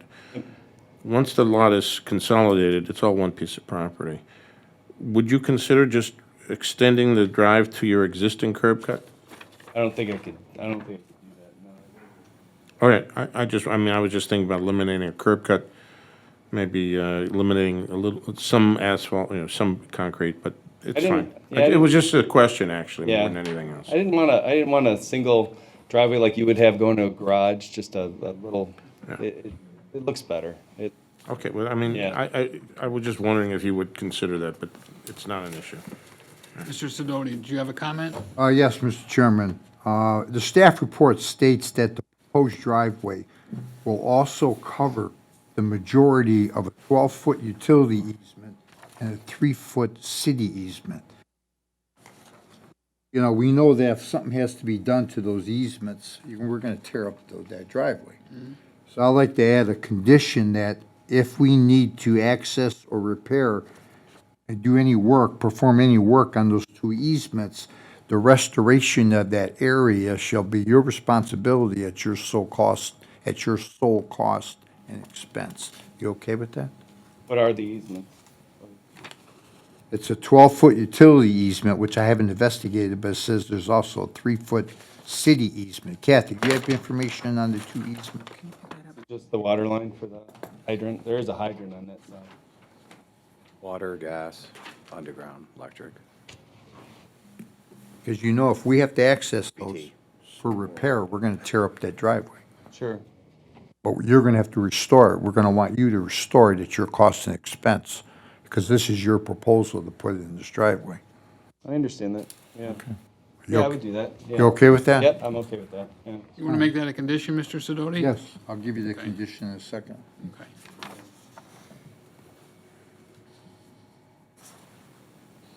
I'm done with the question. You want a motion? Sure. Okay, motion to approve with 6 conditions. The 6th condition would state something to this effect. If during the use of said property as a standalone loop driveway, further identified as sublot 12, 5364 Highland Way, access to and repair of the 12-foot utility easement and/or the 3-foot city easement is deemed necessary. Upon completion of said work, the applicant shall be responsible at his sole cost and expense for the restoration of said area per city code. Okay. Jess, I can give you this. Okay? Yeah, All right, okay. that's the motion. Is there a second? Second. Jess, when you're ready. Mr. Cicero. Yes. Mr. Cook. Yes. Mr. Perkovic. Yes. Mr. Sidoti. Yes. Mr. Tiedemann. Yes. Mr. Varga. Yes. Mr. Snow. Yes. You're all set. Thanks. Okay, under old business, rezoning of 186 acres from C1 Conservation District to R4 Single Family. Since that applicant's here, I'll entertain a motion to remove it from the table. Motion to remove? Second. Jess, when you're ready. Mr. Cicero. Yes. Mr. Cook. Yes. Mr. Perkovic. Yes. Mr. Sidoti. Yes. Mr. Tiedemann. Yes. Mr. Varga. Yes. Mr. Snow. Yes. You're back in the barrel. Good evening. My name is Chris Herman again. I'm a principal with MKSK, and I would like to, again, thank you for all your time in reviewing this Bolton property rezoning proposal on behalf of the family and the Bolton team. Just to give you a quick overview, we have revised the application. Hopefully you've gotten a chance to review it to match and address a number of the concerns that you brought up at our last meeting, as well as staff comments. I'm just going to quickly go through those, but I do want to say 2 things to start with. One is we are requesting to get a positive recommendation tonight from you all so that we can advance this to City Council. And also, I would like you to have the opportunity to hear from Rich Cochran, who's the president of the Western Reserve Land Conservancy. The exciting news is we have completed an agreement with them, and I would like him to give a quick presentation on why this land is important, and if you have any questions, you can ask him.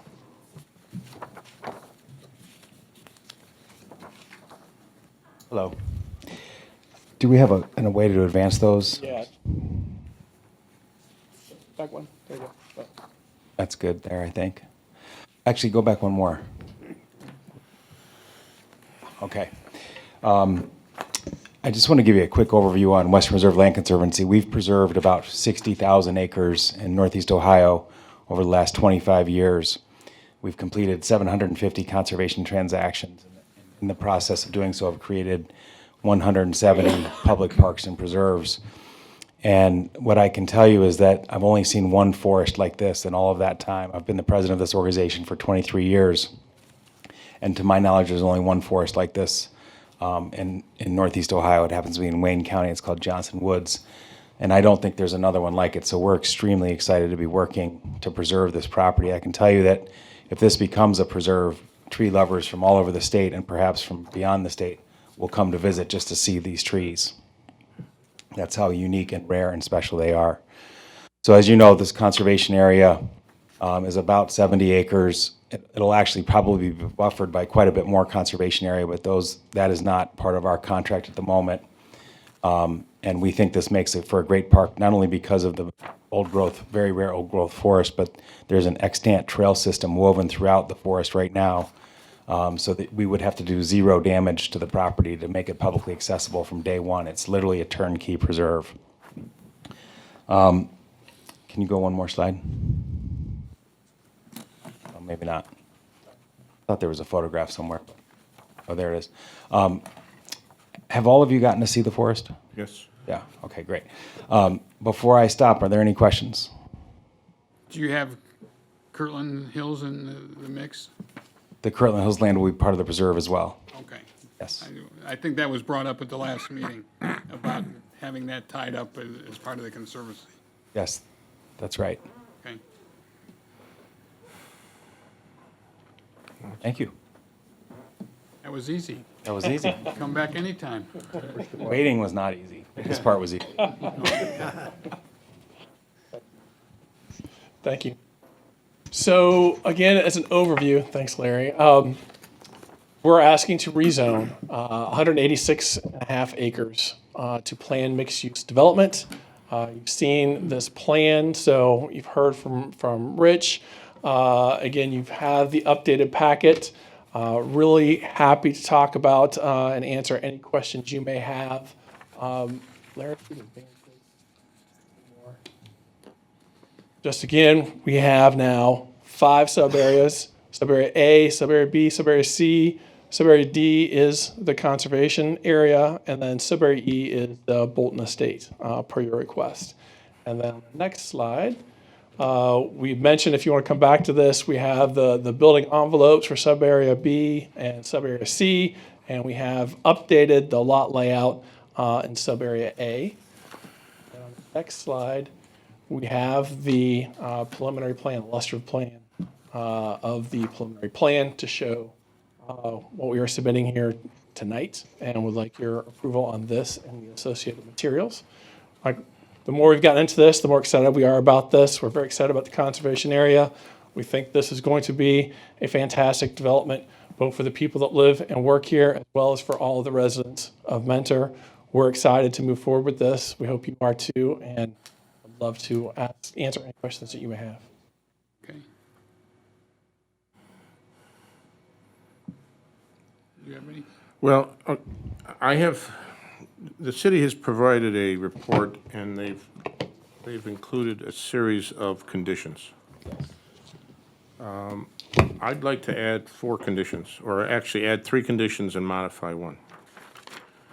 And let me just throw them out, and then we could do them one at a time, whatever seems to be easier. The first one is, these conditions that I've kind of trying to define are created for our purposes, lock in the design concepts that you've proposed. It's not trying to change your design concept. It's trying to reinforce it so that down the road these things actually come to fruition.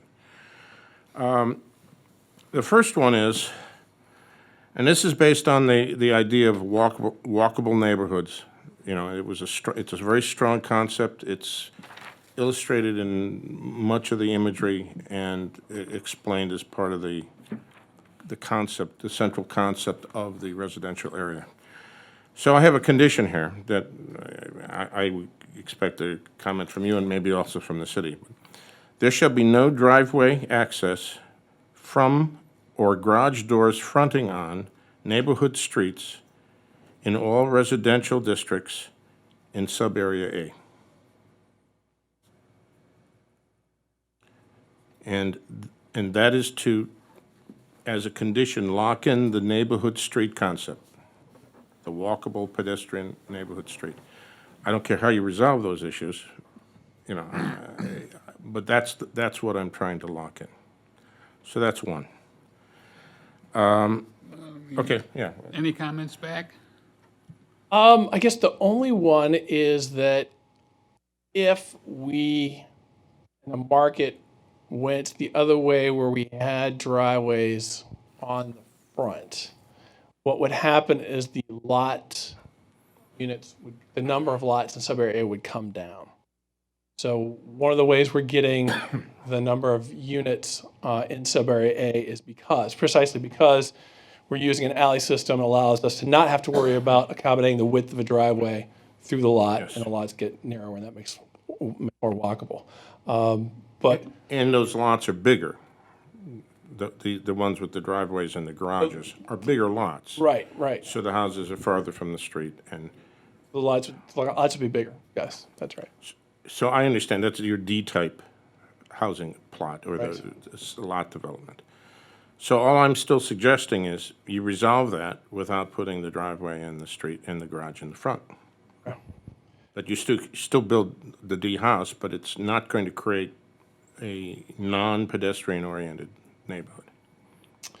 Gotcha. With the estate lots, the wider ones. The grouping in the corner? Yeah. We could find a way to just waive that, all right? Yeah. So that every other neighborhood except for that grouping to the, directly north of the conservation area. Northeast corner. Yeah, northeast corner, so to speak. If that wants to remain the estate lots, if you want to proceed with that, then I don't have a problem with not having that condition apply to it, and we could set it aside in that area only. I've thought about these a lot, so I'm trying to be simple in the comment, and it has ramifications, but I'm trying to get there, the same way you guys are trying to get there. Yeah, I appreciate that. The parking sharing concept. I have a condition that says that at any time in the development of sub-areas B and C, issues concerning the shortage of required parking due to the parking shared concept shall be resolved with introducing structured parking. And the reason I'm proposing that statement is so that as the project gets built out, the final phases aren't a sea of parking. So as part of the development process, the parking sharing concept has to be justified within the development of the project. And if it's not being realized, then you have to resolve parking requirements in a different way, and structured parking is the way to do that. Comments? I'm just thinking, I guess the other way to do it is that some of the development at the last phases becomes less intense, still with the building up front, but with the parking to the rear that would help offset shared issues. But I know what's going to happen. And some of the impetus to build those final projects are going to be strong, especially with the Cleveland Clinic across the street. So they're going to have a hesitancy not to make them smaller. And again, my thought here is I don't want to see a sea of parking. So I don't care where it takes place within the development of area B and C. But if the parking sharing concept isn't realized as it develops out, that you don't lessen the development, you don't reduce what we're expecting to see as part of the project that you're presenting to us, but you have to address the parking requirements through structured parking. I know that's not your... Yes. Let's just hope you can resolve it the way you proposed to resolve it, right? I'm again relying on your proposal as a basis of solving these issues. Another condition, this is maybe a little more nebulous, but that all individual projects developed in sub-area B, referred to as the first floor retail in the mixed-use zone, shall be developed with multiple-use buildings and multiple-use areas. Single buildings and single-use buildings and single-use areas shall not be considered. So this is to actually suggest as a condition that you the project is built out the way everyone envisions it to be built out. And multi-use tenants, multi-use buildings, multi-use areas. So whether it's a simple, small project, multi-building project, however the project presents itself to us, that it incorporates the multi-use concept. in use. Mr. Both in- Varga? Yes. I guess I would ask, are you referring to the non-residential buildings? Because you could have a single-use building with attached single-family, or you could have a, as he's indicated, the various housing types, you could have one building that has one type of use as proposed. But aren't we really talking about buildings that have first-floor retail? Well, And that's what I guess I'm clarifying. I That's, just want to make I'm sure. saying, I'm looking for multi-use buildings. First floor, and if the multi-use is first-floor retail, upper floor is office, or first-floor retail, upper areas residential, or office lower, and we're looking for a multi-use environment to create the richness in the development that we're all looking for, so that we don't come up and end up with a series of single-use buildings that don't integrate with one another. So this is really just like an umbrella requirement, that if someone's going to come in and say, we want to build those first two buildings, that those first two buildings incorporate multi-tenants, multi-uses. Commissioner, are you just talking along Norton Parkway? Because as we move to the back, we have townhomes. There we go. Thank you. Okay, so, And for example, we talk about, a signature small grocery at the south end. That would be a grocery. I hear you. So you're saying that these perimeter buildings, maybe not this one, but all of them would be multi-tenant buildings, multi-use buildings, and that you're saying these are designated as residential-only buildings in the center? The area in purple, we're saying is residential. We're saying there is residential mixed in the orange Okay. blocks. Yeah, I prefaced that by saying first-floor retail areas and mixed-use areas. So, no, I'm not suggesting that this be that type of environment. It's just restricted to the area that you called out as mixed-use, commercial, retail, mid-rise, multifamily. But you're saying these buildings here are only residential? Those would be only residential, yeah. Okay, so we could restrict that to being only residential.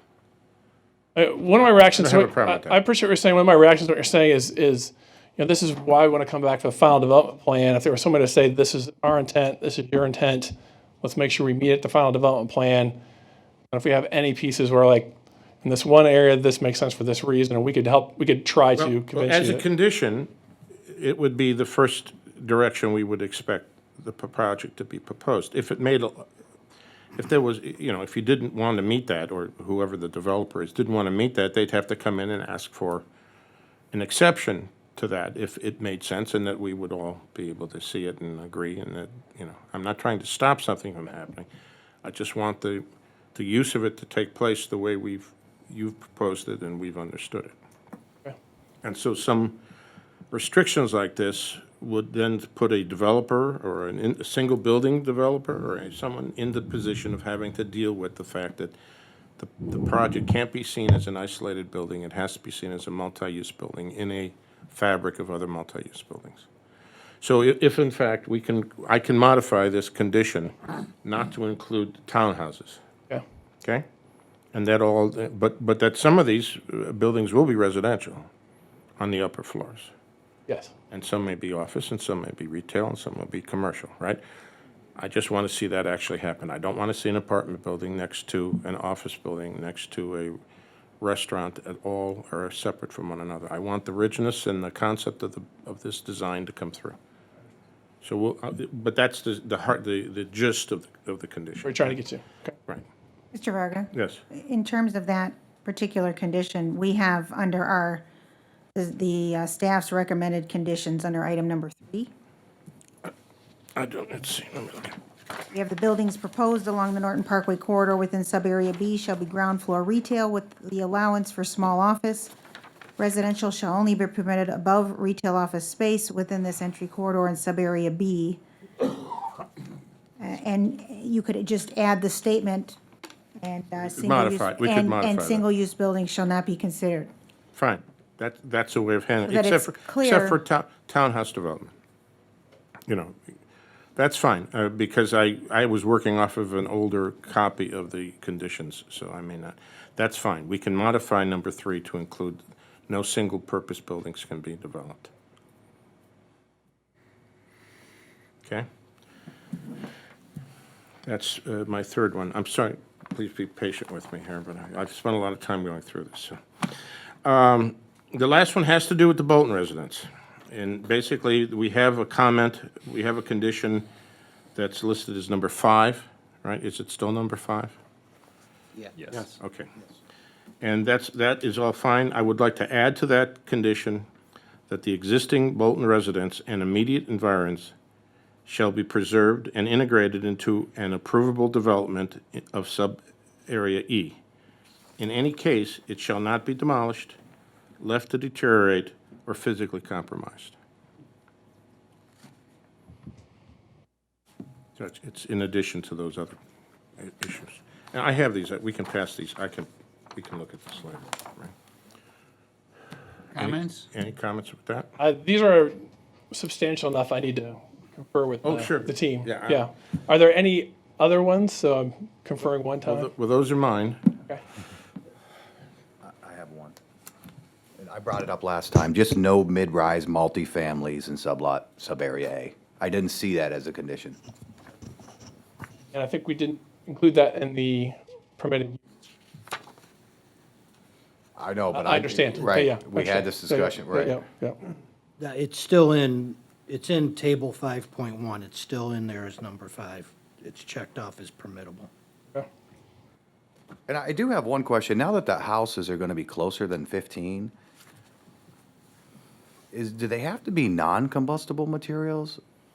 Is there a fire code issue? Because it was always 15 feet, and when you went less than that, you had to have some fire rating involved. Have you taken into account if you put a house 8 feet apart? Like, could you explain to me what you're going to do there, and how you're going to get around that? Yeah, you do have to think about the construction materials when you get too close.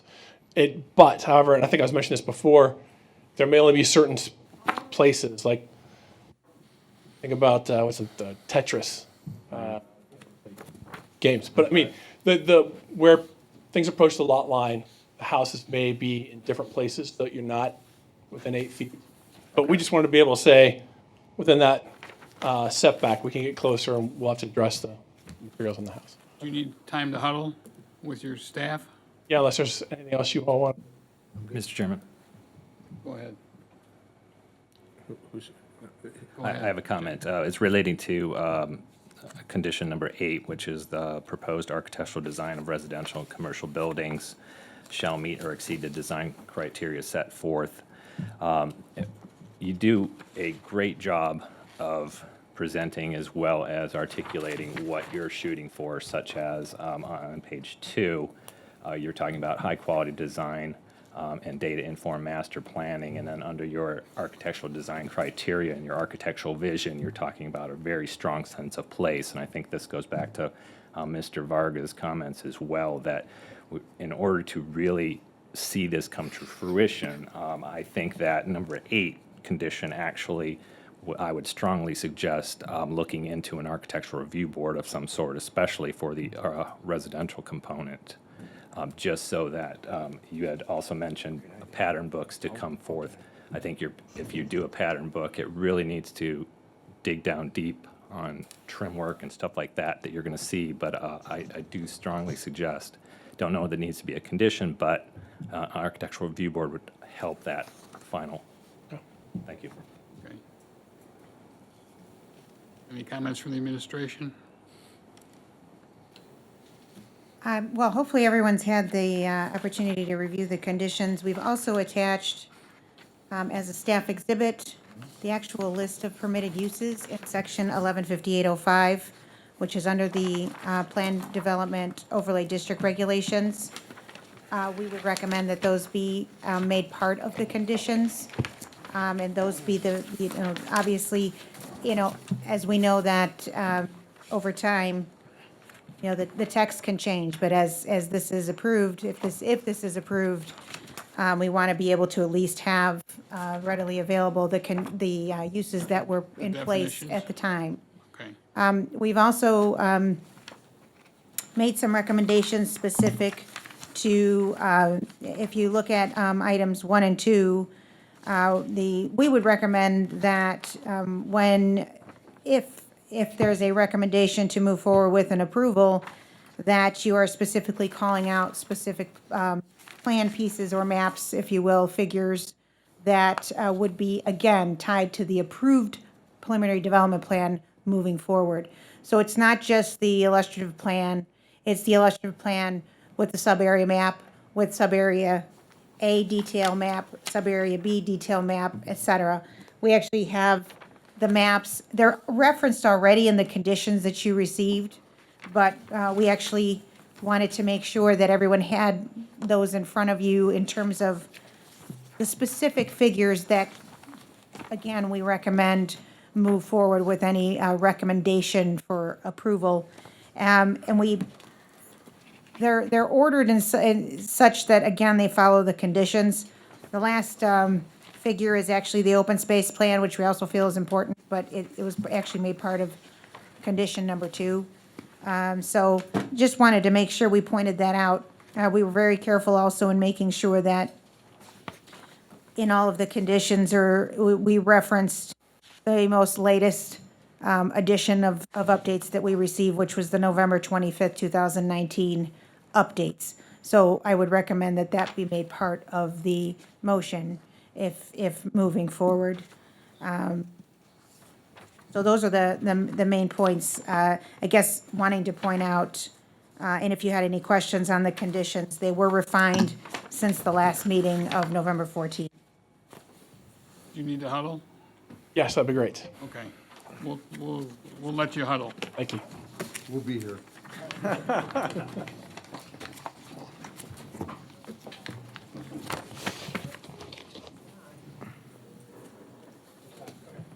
Joe, can you tap dance? Sure. Sure. Only if John can play the trombone. With the castanets.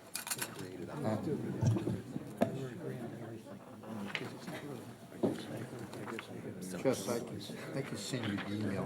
It's in the language. Really crafted a lot in advance. I'll That's just great. shoot it. I appreciate that. From who?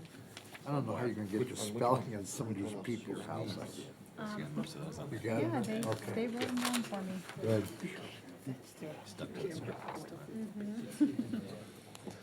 This is Some so of them, they exciting. just say it so flowingly, it's like, well, Right. We could actually, I've actually been using a new software to actually, do we the said- minutes. Joe, are you ready to talk about the next item? We can go on to the next item. Code amendments? Right.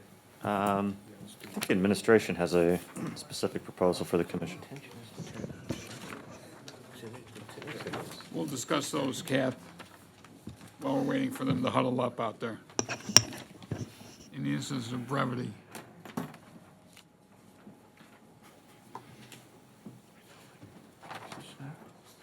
Code amendments.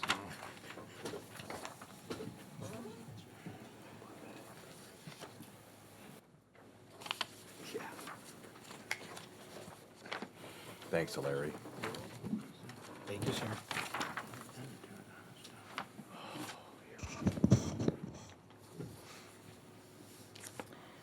So as you know, when the charter amendment was approved specifically with regard to, the language that was actually on the ballot, referred to Division A of Article 3, Section 309B, and it indicated that the Division A, which requires a zoning referendum, that shall not apply to legislation approving a rezoning of commercial or industrial zone land, which one is economically distressed as defined by the Mentor Code of Ordinances, and two, that will be redeveloped as part of the approved rezoning for a mixed-use development. So it was imperative that we come up with a definition for economically distressed properties. And so I want to point out one item. when the plan development overlay regulations were in fact adopted in July, there was a definition for plan development that was also incorporated as part and codified as part of that ordinance. Unfortunately, never carried through into the physical code, but it was adopted. So that's been reiterated as the first definition, just for your reference purposes, because I think it's certainly applicable when you talk about a mixed use concept, but also the mixed use development, I guess, to be further defined in addition to economically distressed properties. Let me just start with actually the economically distressed properties. The recommended language is a property where the present and likely future market conditions and/or current physical characteristics make it unsuitable or impractical to develop, redevelop under the current zoning classification. At the time of a rezoning submission, the applicant shall provide evidence of its unsuitability, which may include a market feasibility study, environmental assessment, or other fact-based documentation. And again, just to further emphasize what that definition of mixed use means, another definition that we would recommend that would be in support of those charter changes would be attractive land, building, or structure developed for two or more compatible land uses, such as but not limited to residential, office, retail, commercial, entertainment, recreation, or light manufacturing. So again, that gives the commission and council discretion based on those definitions and also based on how we're proposing that economically distressed properties be defined, that you can move forward with some level we can make some level of requirement for the applicant. You know, right now, as it stands in the amendment chapter, which in the current code, we automatically require at the time of a rezoning submission a market report. Well, that's all it says. There's nothing else to it. We get that question a lot. You know, what does that mean? What do you require? So this kind of expands on that a little bit, but still gives some allowance for you to make that determination of what they're submitting, if it's appropriate or not. It might not be a market study. It might be an environmental feasibility study or something else, but it's got to be fact-based. It can't be just an opinion of the applicant. Okay. And this is for review? What action do you want us to take? Well, I guess per the code, you don't have to have a public hearing. So if you are recommending that it can go forward, we can send it up to council for them to consider as a formal text amendment. Okay. Just one thing, in the economically distressed, it says the applicant shall provide evidence. The applicant that's going for the rezone is always gonna provide evidence in the support. Sure. So shouldn't the applicant have to pay Independent? a third-party Or a third review? party. That's not going to want to try to do the rezone? That seems like the applicant's the last person we should take the opinion from. Well, we're not saying that the applicant write the market feasibility study. We actually had, I had longer language that kind of got really a little bit drawn out in terms of by a third-party license, that's, a professional that, has the capacity to complete such a study. I guess then that becomes your discretion is what they submit. Do you feel it's adequate? If you don't feel it's adequate, then that's what you indicate to the applicant. At the time of submittal. At the time of submittal, It's not economically distressed and. Well, that What were you the deeming- documentation that they're providing is if it's sufficient or not, in terms of, again, I would like to see a market feasibility study by somebody that's, again, In the business. in the business of performing them, not, the applicant or developer writing a few sentences to say, Right. I think this project, or this property can handle it. So why don't we require that? So why don't we put more meat in there? You certainly can.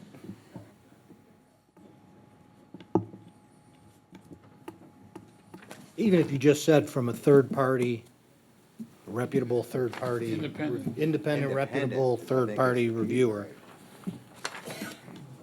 And give us some discretion if we accept it. There you go. Kath, can you do that? Certainly. then I'm cool with it. It's like I the mean, jury of our we can- peers walked back in. We can indicate by a qualified, prepared by a qualified professional. Independent. Independent. Okay. Been a qualified professional. Okay. And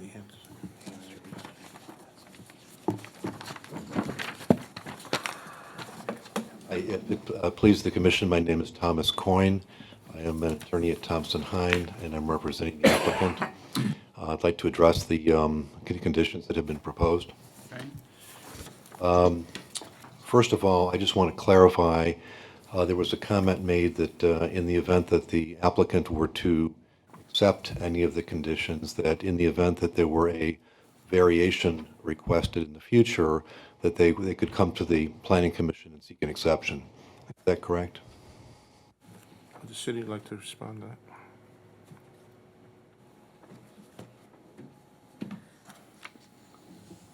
I didn't hear everything that was said. I was still writing the other All right, go- information. Could you repeat the Oh, certainly, question? yeah. The question, I think a comment had been made that in the event that the applicant were to accept any of the conditions, but in the future, it were determined that one of the conditions was not workable, and they sought to seek a variation to that, that the applicant would be able to come back to the planning commission and seek an exception. So, You have to comply with the code. right. I think the specific question is whether or not we would have to go back for a new referendum to the voters to seek an exception of that nature. If the planning commission determined that the proposed amendment was not in substantial agreement with the rezoning, then the process starts anew. So, I guess the question is, if it's a substantial deviation from the approved plan, then no. If it's not substantial, I'm sorry. I think I understand. I think I Got my understand. words If it's a backwards, substantial but- variation, Right. the applicant would need to come back and seek a new referendum. Correct. Okay. Okay, thank you. A couple of comments. First of all, I think that with respect to condition 2, that would be acceptable. That's the shared parking issue. Yes. Why don't we renumber those? So.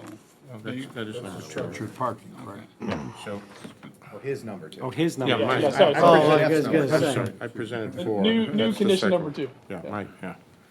Okay, also, with respect to the proposed condition number 3, the applicant finds that acceptable as well. Okay.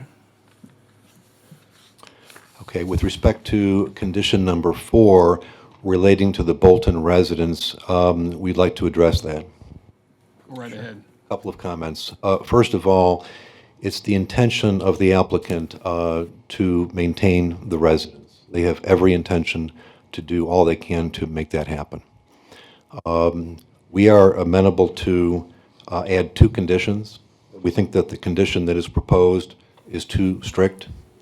The conditions that we're proposing are that the applicant would use all commercially reasonable efforts to find an economically viable use to preserve the Bolton residence as part of the project. Second, they would agree that at any time in the future, if the applicant cannot find an economically viable use to preserve the Bolton house, the owner would agree to provide notice to the city and agree to a 60-day discussion period to allow the city to work with the owner to find a means to preserve the home. And we could do this by means of a recordable instrument that would be filed of record and enforceable against the owner.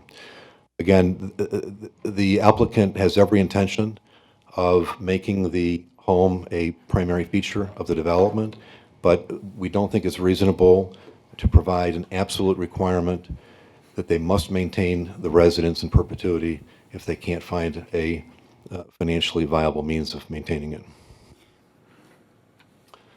Can I ask any comment on that? Mr. Zeman, any comments you have relative to that? My comments would just be to really answer any questions that the commission may have.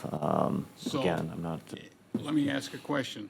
If it was determined that preservation of the house was not in substantial conformance with the originally accepted plan, then they'd have to come back at some point, right?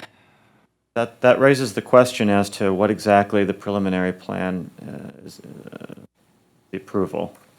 As presented, the plan is showing the Bolton homestead as it's labeled. I think if we look, however, at the additional items that are being submitted, there's a very long laundry list of other permitted uses in Area E. So there's a little bit of a facial conflict between allowing for that variety of uses in sub-area E and preservation of the Bolton home. I'm not really sure how to harmonize historic preservation with what seems to be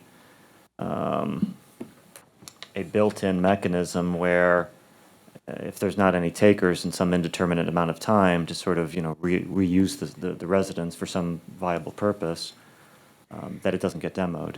But again, I'm not saying that that's, by asking that question, I'm not suggesting what the answer should be. I just don't know what the ultimate goal is. It sounds like the ultimate goal is to see the house preserved.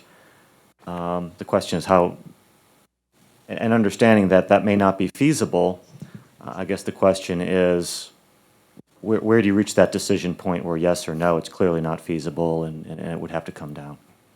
Yeah, I think my intention was never that you had to maintain this residence in its pristine residential form, but that as an architectural structure of some noteworthiness, that it be incorporated as part of some of the redevelopment of that long list of things that could be developed.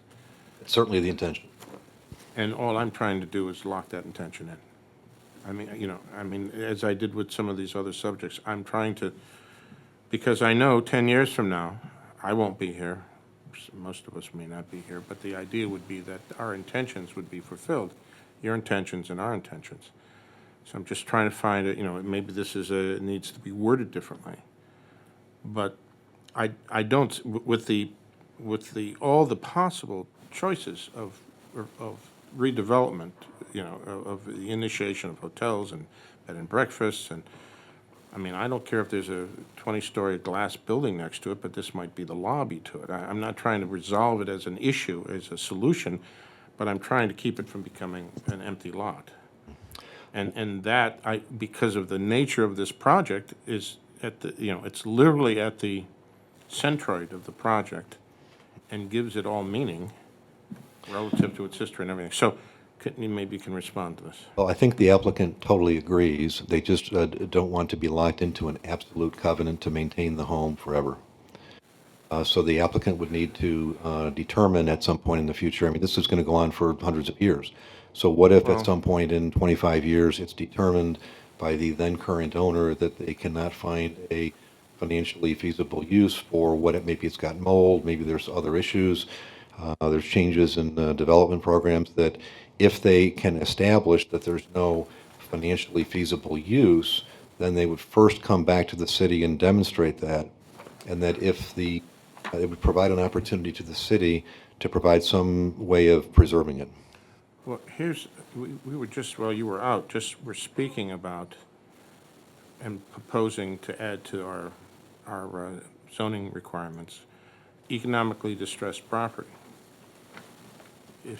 Could this at some point be considered, if it didn't become part of a redevelopment that made it successfully to maintain it, that it could be declared an economically distressed property, and the city could allow whatever had to happen without us having to remove the condition? You're talking specifically about that sub-area, or you're talking about the entire property? No, I'm talking about just the residence. I think that becomes somewhat of a legal question from the standpoint that there's an underlying zoning district there that's C1. Oh. And in that regard, it can't just be modified without going through voter approval. So while if you were to place an overlay on it, I don't know if you're adding the zoning, you're not taking away I'm just trying the to find a underlying path zoning. through the woods here, that's all. You have a suggestion? Well, I just want to mention that I have had separate discussions with Law Director Easement, and he cautioned of you having too stringent requirements, that if we're straitjacketed and we do anything outside that straitjacket, we've got to go back to the voters for a referendum. We really don't want to do that. We want to have a reasonableness test here so we can No, work with and the planning that's- commission. That's, yeah, that wasn't my intention to have you, for you to have to go through all that. Chairman. Mr. Sidoti? First of all, I'm certainly a proponent with Mr. Varga on preserving the residents. And we are too. I believe you, and I've always been that. But when Mr. Varga made his condition, I did realize internally, that's very, very strict. And what I would come back with as an alternative is that if you can demonstrate that you have made all possible efforts and attempts to preserve that building, and you come back to us, and we become part of a discussion, like you said, for 60 days, at least that gives the city, the commission, the administration, the chance to re-engage with you on some discussions on how to resolve that. So me personally, I'm comfortable with that. Okay, thank you. I'd like to know some of my commission members. I would also agree with Mr. Sidoti. I think having the opportunity to discuss it and bring the planning commission back into the discussion, that's acceptable for me. Mr. Cook? Thank Okay, you. so, Okay, thank you. In the spirit of this discussion, then I'll withdraw my fourth, well, it's actually a modification of the number Just 5. modifies it. And leave the number 5 proposed condition as is. John, you okay with that? I'm fine. Because that's all that was. sir. Okay. And then, did you address the first? No, I think that's, excuse me, that's the fundamental concern, again, back to the issue of, if there's a variation requested in terms of the garage facing the street or the back alleys, we have a fundamental concern about having to go back to the voters. So I'm going to let Chris address that. Yeah, I think that's well said. It's absolutely, first of all, we all appreciate all your time and your conditions and your thoughtfulness on this. It's every intent to make this walkable and using the alleys, but our concern is, again, locking it down to such an extent that we don't have some flexibility moving forward. I think we are willing to put some kind of architectural review committee that reviews the residential component of this. You also will have the final development plan. I think it's all of our intent to make this walkable. You can see we've added the townhomes along the frontage and the main road. Those will be facing the street, will not have garages. Right. Will not have driveways, will not have driveways along the main roads. But having some flexibility depending on where this moves in some of those other areas, I think, again, we're not trying to do it, but having the flexibility, I think, is important. We don't want to end up going back, having to rezone this again. if we can't. I guess, I know, I just feel the need to state this, and that is, I understand. I'm afraid that what'll happen is that there'll be a line of conventional builders that will line up to build conventional houses on lots that probably will be too small for the houses that they propose. And they'll be set off the street with driveways and garages, and we won't have anything different here than we have in any other development in the city. So and I understand how that works, right? So I'm trying to attain the vision that you presented to us. Because I'm afraid that once you leave, and once the voters vote, and once we're not here, that we'll just get a conventional subdivision. And the vision will be lost.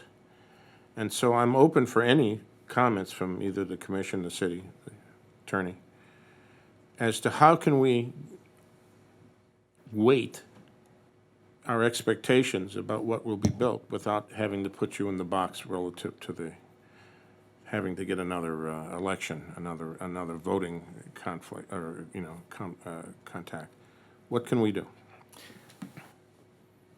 I'd encourage the commission to consider independently and as a body what are the deal makers of this proposal. So obviously, you're not really looking at sub-area E or A or B or C in complete isolation because it is a unified development plan. Obviously, it'll ultimately be constructed if approved in multiple phases. But the idea is that they're all parts of a single whole. And again, it's not for me to suggest, what parts are absolutely essential to making the whole work in the manner in which it's envisioned and ultimately in the manner in which the city itself determines is in its best interest in terms of planning and the development of the city. So if it's truly a deal maker that the amount of density, the street layout, the number of the nature of the units, the size of the lots, is really dependent on there not being front access or front garage units that would face the right of way, but would be rear loaded via a service alley. Or however. Then again, that ultimately will be your decision. That'll be your recommendation to the council. If it's not, then it's not. But if it is, if that's the deal maker, if approval of this concept and this preliminary plan is truly dependent on the manner in which it's been presented, then I think that has to be a condition. And I think that ultimately a determination would be made that any deviation from that would be a substantial departure from the preliminary plan. Again, it doesn't have to be that way. It certainly can be you can not have that condition. You can simply say, well, whether it's front or rear loaded, single family detached, it's not material. If that's your recommendation to council, council will consider that, and ultimately it'll make a decision as to what form this ought to ultimately take. If it is, though, that certainly is something that has to be very specifically developed, and it may be inconsistent with the property owner's vision, or maybe inconsistent with what the property owner wants, but at the end of the day, you have to apply your sound judgment relative to what is proper planning in your recommendation. Thank you. I can just speak for myself. I think it's essential because it's been put front in all the presentations. It's the demonstrated plan that's in front of us. So in my personal opinion, it's central to the residential concept. I'm only speaking for myself, however. So. While I love the concept, I do think it's a unique concept in Mentor. So I do worry about putting you in a box if you're not able to sell that kind of property. And then my worry is then we'd have to come back, we'd have to go back for another referendum.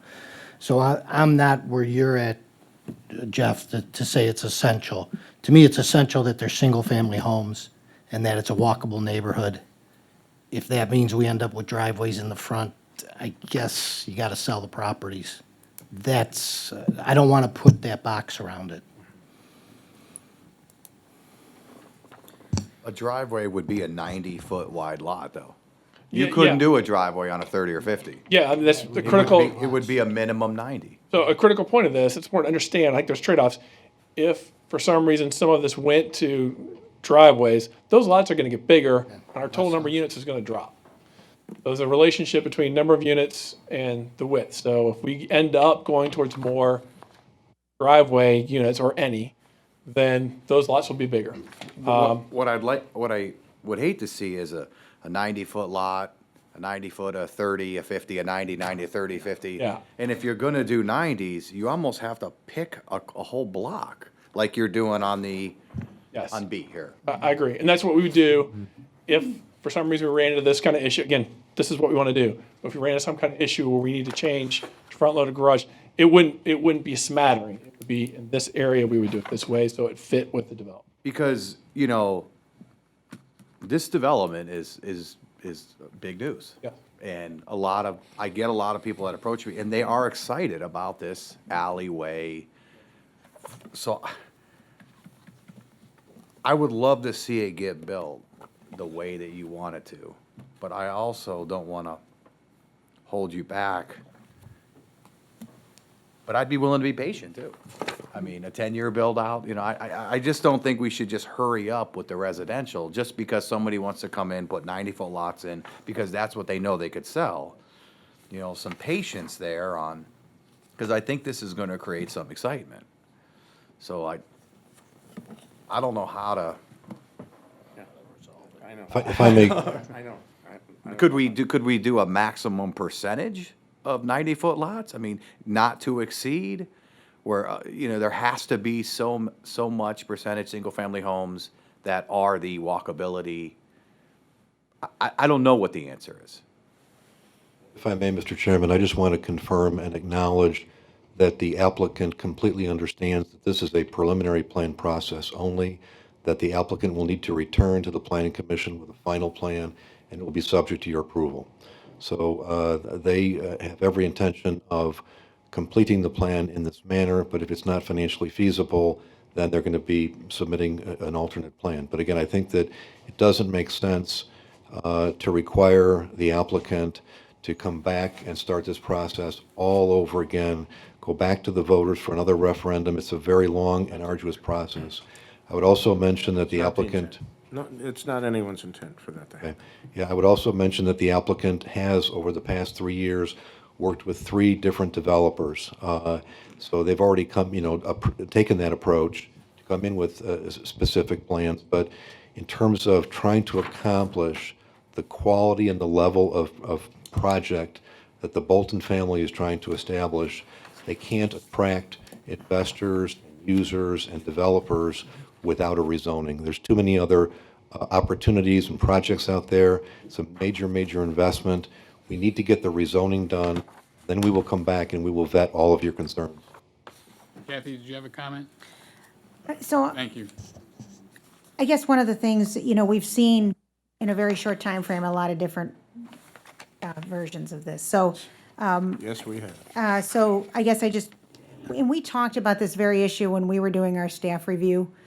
In the last, I think it was the last meeting, or the actual presentation of sub-area A talked about single-family residential detached with rear garages.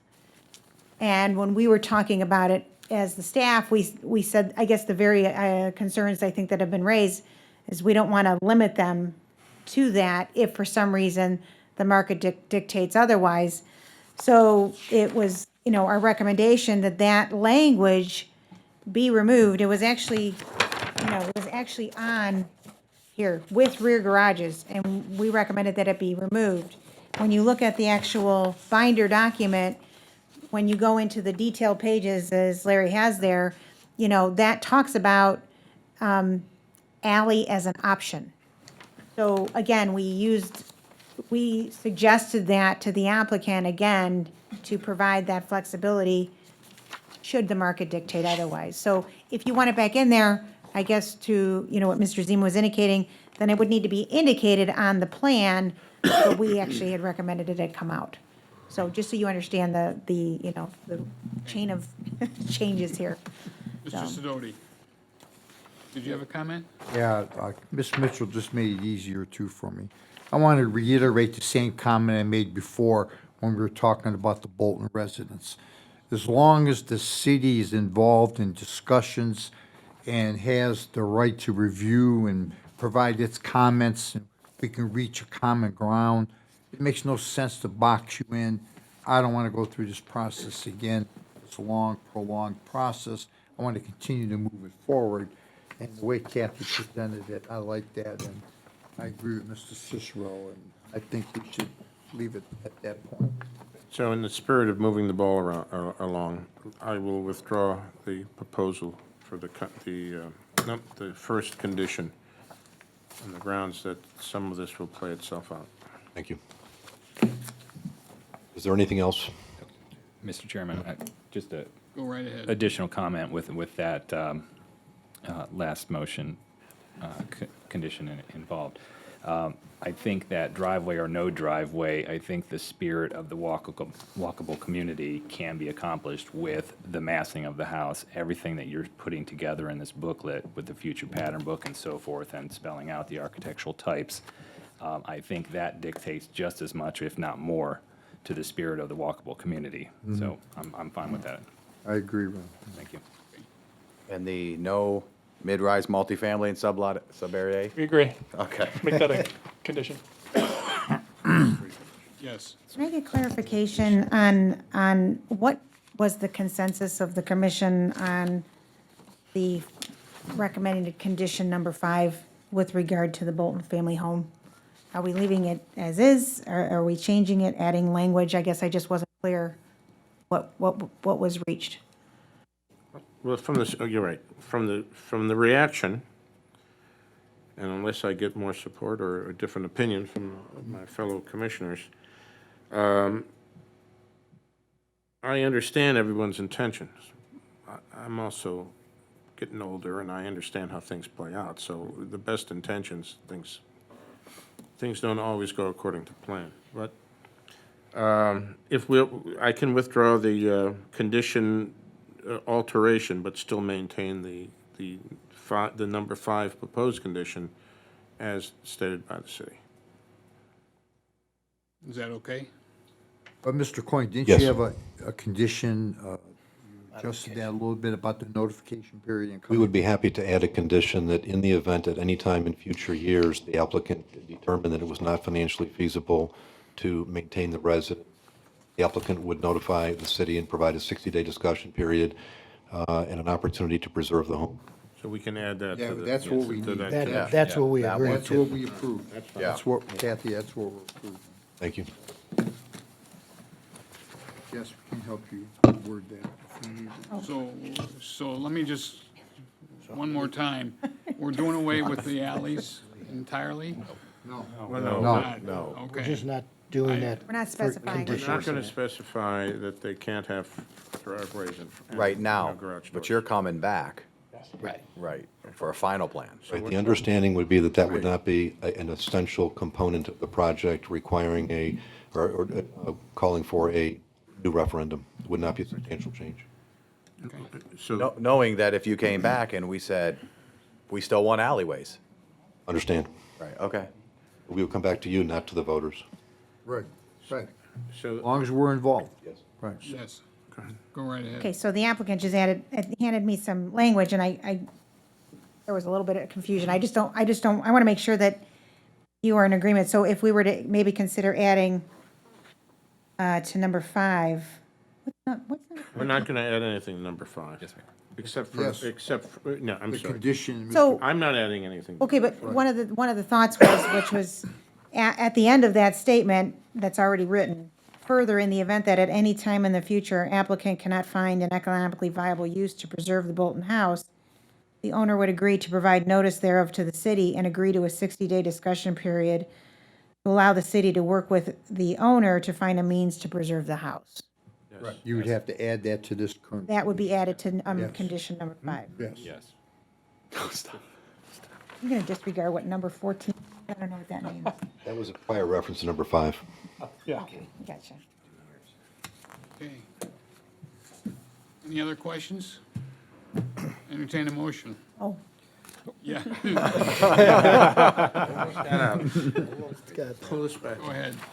all right, we're just trying to dot all the i's and cross all the t's. So also with regard to all of the figures that we've attached to this, if you are in agreement with that, if you would please reference those. And in item number 7, we've specifically referred to the uses within section 115805, uses permitted. And we say as outlined in the attached exhibit. Could we just say as outlined in the attached staff exhibit? Because that's what we've handed to you As presented tonight. in the staff exhibit. Okay. We'll date it and be specific as to tonight. Now I'll entertain a motion. Motion to approve with, and I'm trying to count now, I think we've added 3 Yes. conditions. So that would be 19 conditions. I don't have your paper anymore, so I I know, don't know. I have 2 conditions that they've accepted.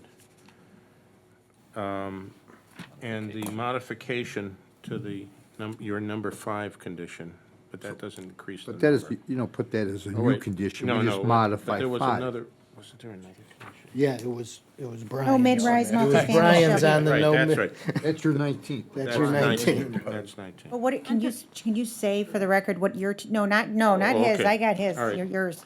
All right, so what would be 17, I guess? It says that at any time in the development of sub-areas B and C, I can give you this later, issues concerning the shortage of the required parking due to the parking sharing concept shall be resolved with the introduction of structured parking. And, okay. And the second, what'll be the second one is, which will be 18. that all individual projects developed in sub-area B areas, referred to as first floor retail and mixed-use zone, shall be developed with multi-use buildings and multi-use areas. Single-use buildings and single-use areas shall not be considered. And in parentheses, except for the townhouse development. We said we were going to modify an existing condition instead of adding it. Building proposal.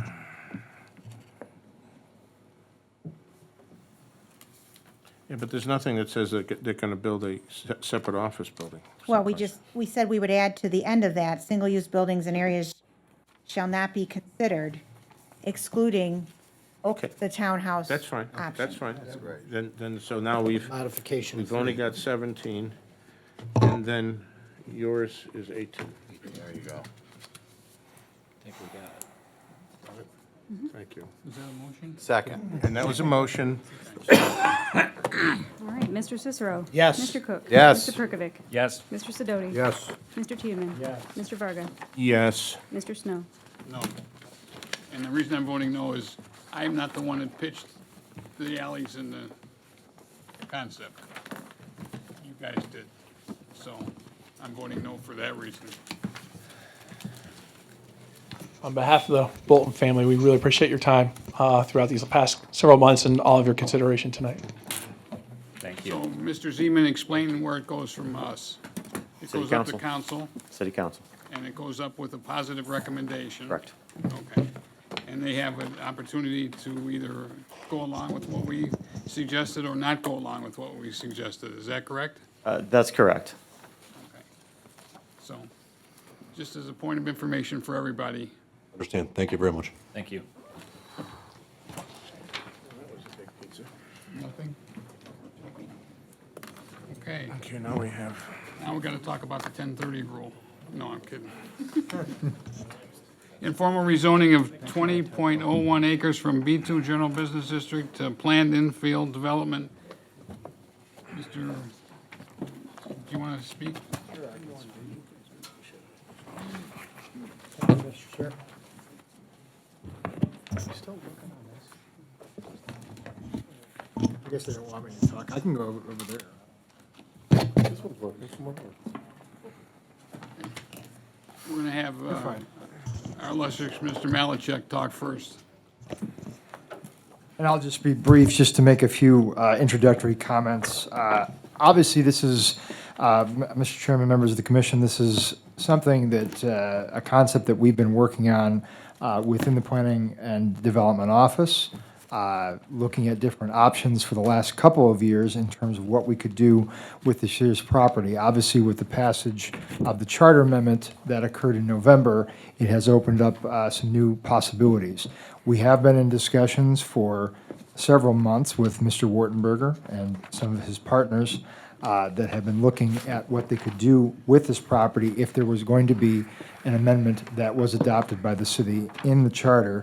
And obviously, they have come forward with this preliminary plan to satisfy some of those plans and some of those discussions we've had to this point. Just some brief words in terms about demand and so forth, because I know there's obviously been a lot of comments out in the community about what this project will mean and some of the specifics for it. We are in a situation in Mentor where we need housing diversity. You've obviously have seen just recently with the prior proposal that came up here with Bolton, plans for townhomes, plans for different types of single-family homes. This is another piece of that puzzle. And obviously, walkability was just mentioned as we were looking at the Bolton proposal, and that's something that is present and available here. You're going to have the ability for folks that would live in these higher-end apartments, and we've been very clear, I think, during the entire process, myself, Ms. Mitchell, and others in the department, that that's what we are expecting to see in any development that's going to be proposed here. But to have some type of development that's going to keep them all viable, to keep it vital, keep it revitalized, those are all important components to this project that's going forward. But we need to examine it carefully. There's no question about this. And Mr. Wartenberger and the people that he's working with know that there's obviously a process to go through here. And we'll obviously hear what he's going to say here very shortly on the preliminary plan that he has out there.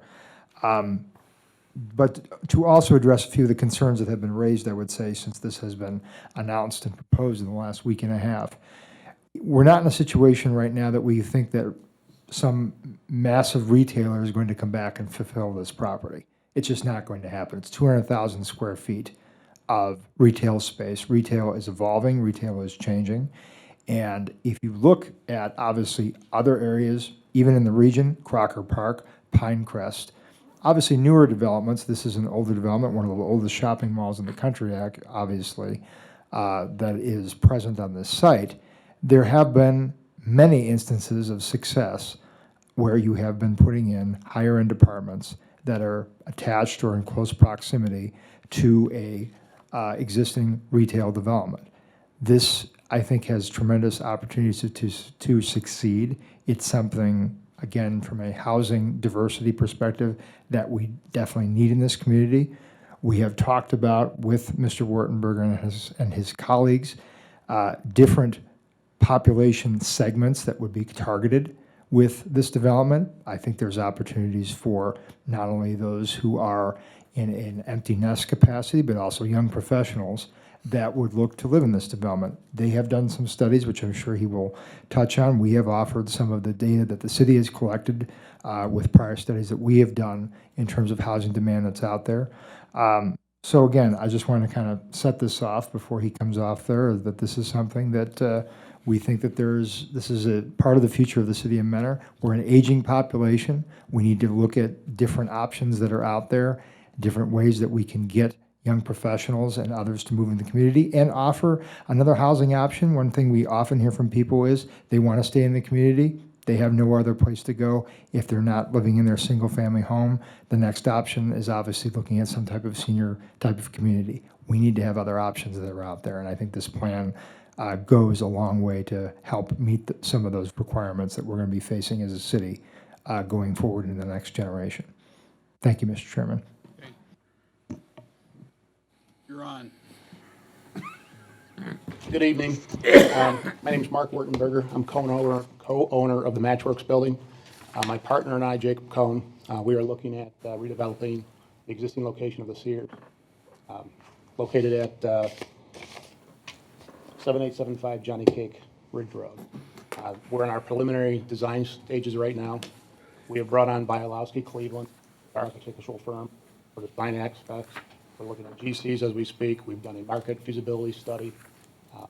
We're reviewing that as we speak.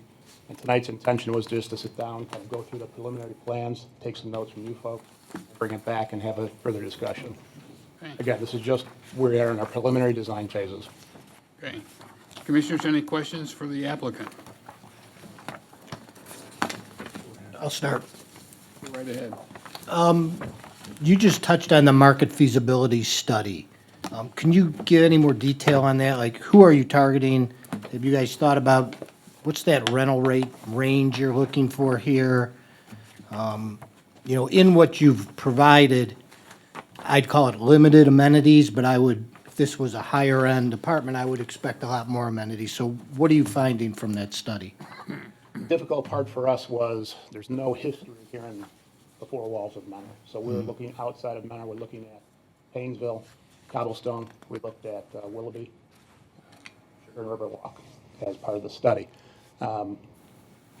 Difficult part for us was if we're going to go forward with this, we had to hit certain price rentals on a single family and two-bedroom family units.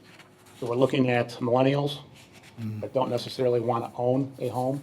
We're trying to attract people to come to the city of Mentor like they did in Willoughby. Over 90% of the people that live in Sugar and Riverwalk are from outside the city. They were attracted to that development for whether it's downtown or whether it's jobs. So we're trying to go after that as well. We're looking at empty nesters as a potential fit. We're also looking at possibly assisted living in some aspect. Our intention is to do 3 phases. Phase 1 would be 2 units. Split would be roughly 70-30, possibly 80-20, single bedrooms to 2 bedrooms. And I think What we're gonna have to do is just put a unit up and see what fits. And if people want the one bedrooms, then phase two would be consistent from there. We just don't have the data, and even our feasibility, which we can share with you, doesn't give us a lot of data. It's all data from other cities. It would be helpful to see the feasibility. And more as a general question, it's hard, and I don't know, Kevin, maybe you can even answer this. It's hard to understand what you're trying to do there without knowing what's the plan for the entire mall. And if you're taking down a huge amount of square footage, which I get, but if that's all we do, then what are we developing there? To me, this is almost like a great opportunity. If you're gonna bring people in, what's the entire plan for the mall? And you may not know that, but it's hard to really vision this without knowing what that plan is. Understood. I had a conversation with Kevin over a year ago, and it was when we first looked at this location. And the conversation was, I see two potential fits there. We could do something like they did in Beechwood, retail, outdoor. No way, it's not gonna happen. We just don't have the people here in Mentor to support that. And the second option was multifamily apartments. That's when we kind of extended that discussion and we started just looking at different ideas. I can touch on that, Mr. Chairman, if that's all right. In speaking with Washington Prime, obviously the current owners of Great Lakes Mall, they are supportive generally of a concept of this. I don't think I'm speaking out of turn. I actually spoke with them earlier today, so they had a chance to take a look at the plan. It fits into the mall's re-imaging, I would say, as a entertainment, lifestyle, live, play, all kinds of different amenities that are there, not just being a retail center. And I think you've seen that. There was actually just an article that was in Cranes about Great Lakes Mall being a bit of ahead of the curve in terms of what they did with round one. And, you know, the discussion putting an escape room in there, other outlet restaurants and so forth. So I think this is a natural component of the evolution of Great Lakes Mall. And I think Washington Prime would agree with that statement as well. The mall actually does have personnel here in the room. I'm sure she could comment on any of this if she would like to additionally, so.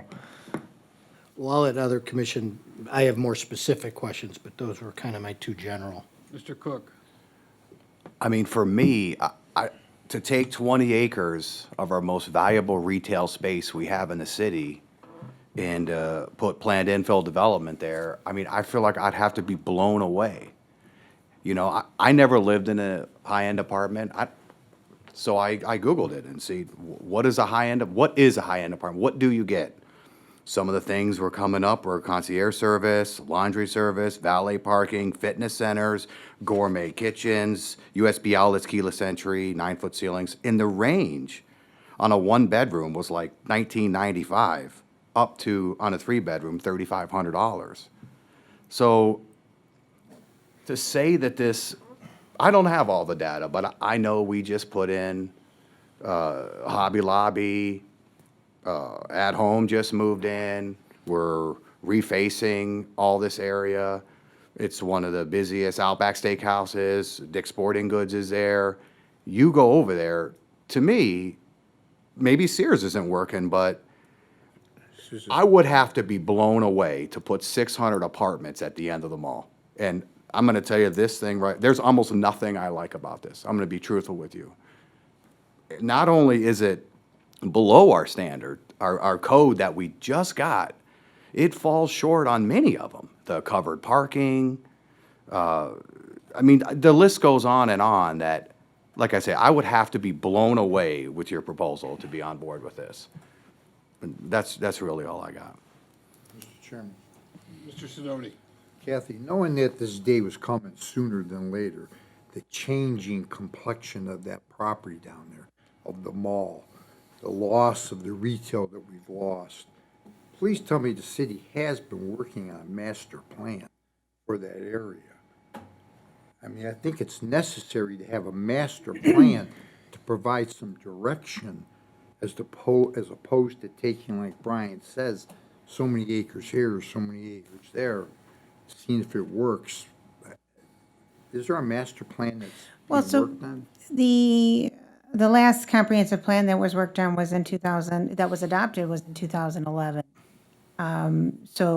there were concepts that were incorporated into that plan with regard to the mall. I guess to Kevin's point, and that is something, the comprehensive plan will need to be updated in the very near future. Absolutely. So it typically is on a 10-year cycle, and that's something that, we've had some light discussions on, with the administration. I know that as we were working through the plan development regulations, one of the charges and one of the requests of council was to somehow encourage and allow for luxury apartments and this more high-end alternative housing option for within the city.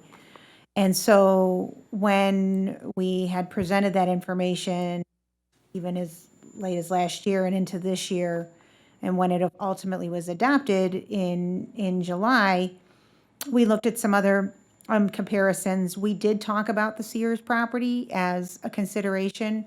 To Kevin's point, it's something, I think when you sit down with any developer, they'll tell you the same thing with regard to the successes of Crocker Park and some of these other lifestyle centers. What works, what doesn't work. I know I've had conversations with developers with the same, type of concept. Without the residential component, you're setting yourself up, in a lot of ways for failure. And with the mall in the situation that it is, this is just an option I think, for the city to consider, that it is a separate parcel, it's its own entity, it's 20 acres that is owned separately from the rest of the mall. Can it be complementary? I think that would certainly be, I think the hope is that it is complementary and then supports those retail services. We know we've seen, comments that are coming through that, why don't you get us an XYZ restaurant or whatever. It's not that easy. And obviously if they felt that the rooftops were there, they would have already come. So what I think those types of really big retail developments typically look for is density. And so, that is just an option to consider. So I'm giving you a long answer, but yes, the last comprehensive plan did touch on this idea. It does need to be revisited, but I think the, initial goals and thought processes have been discussed over the last couple years as we've been working on, in part, this plan development overlay district regulation. So, I hope that helps answer that question, but I think that it's not flying in the face of what's been discussed over the last couple years. But Kathy, when we worked through these regulations, when they were new, there was a lot of discussion on square footage of one-bedroom apartments. We went back and forth on the square footage. And then the covered parking was a topic that we talked about. And the very first thing we get, what I feared the most when we were doing all this during charter, the very first proposal we get, it doesn't meet our minimum standard. That's, I guess, the problem that I have the most is that what I feared the most is the first thing I'm looking at right now. So, and real quick, what's going on with the vans? The Amazon vans. Why so many Amazon vans? You're the owner, right? No. No. Okay. Anybody know why? As I understand it, can't- Amazon is leasing parking spaces from Seritage. From who? Seritage. It's on a temporary basis. We've spoken to the owner with regard to that. They're there temporarily. Amazon is not temporary. The storage of hear the you. fleet I hear you, but they're gonna- vehicles. And we've indicated to them that if that becomes more permanent, that is something that would have to be. Are they using Sears right now at all? No, they're just using the parking lot. Just parking. Because I asked an Amazon driver that delivered a package to my house, this very same question, and she told me, we're using the break room inside in the bathrooms. She told me that, right in my driveway. So, I can tell you right now that Kathy and I had a conversation with Seritage and their attorneys, and they told us they were not, so. Kathy, what was the gut reaction, the first reaction of Washington Prime Group to this proposal? I can't answer that. Again, it's more of they're conceptually supportive of seeing residential. I would not say that they have had a direct opportunity to interact yet with Mr. Wartenberg. I think you're meeting with him later this week, if I'm not mistaken. And that's partially because Mr. Wartenberger has had to go through his own due diligence, as has Seritage. He does not own the property as yet. So there has been some concern on Washington Prime's behalf in terms of when is the appropriate time to interact with Mr. Wartenberger. So I get it about residential. Let me ask a question. Why would you bring us something that's substandard in terms of the code? Units and parking. It's strictly preliminary right now. We're in our due diligence phase. Yeah, but you brought us something it's underparked and it's unsubstantiated in terms of the square footage of the single family or Single bedroom. single Strictly bedroom. a starting point for us. Okay. Just one other comment. You know what I was saying, I get the residentials, but what doesn't jive to me is if we're talking high-end apartments and we're building 400 to 500, I don't see how the market justifies 500 high-end apartments. Those don't go with me. If you were coming forward with 150 units, high-end, starts to make a little sense to me. Those two numbers don't seem to work for I me. think that's why we were phasing this project. Phase one was 2 structures. Each structure represented about 100 units. But that's kind of the concern, is we're starting off with if it's truly high-end with all those amenities, and like Brian said, and it blows us away, that's one thing. But as I read it, it didn't seem like anything special. Mr. Chairman? I have some detailed questions and I have some general questions. Let me just throw out one of the detailed questions. The image you show here has the cross corridor of the mall taken off. There's a corridor at the end in front of Sears. That corridor is the way people from the east parking lot and the west parking lot get into the mall.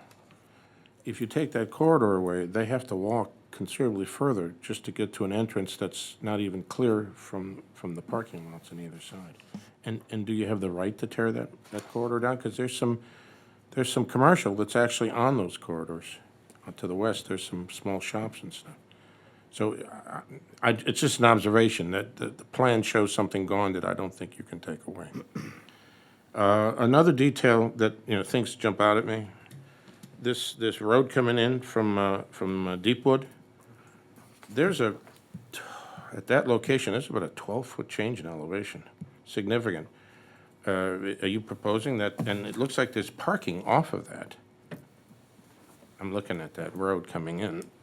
Oh, no, yeah, well, here, yeah, you're looking down at it, but you can see but it also looks like there's parking on that, and yet you couldn't go in. I mean, that driveway seems problematic. I'm not sure, and if it looks like there's parking on the sides of that, I'm not sure if that's what it's supposed to show.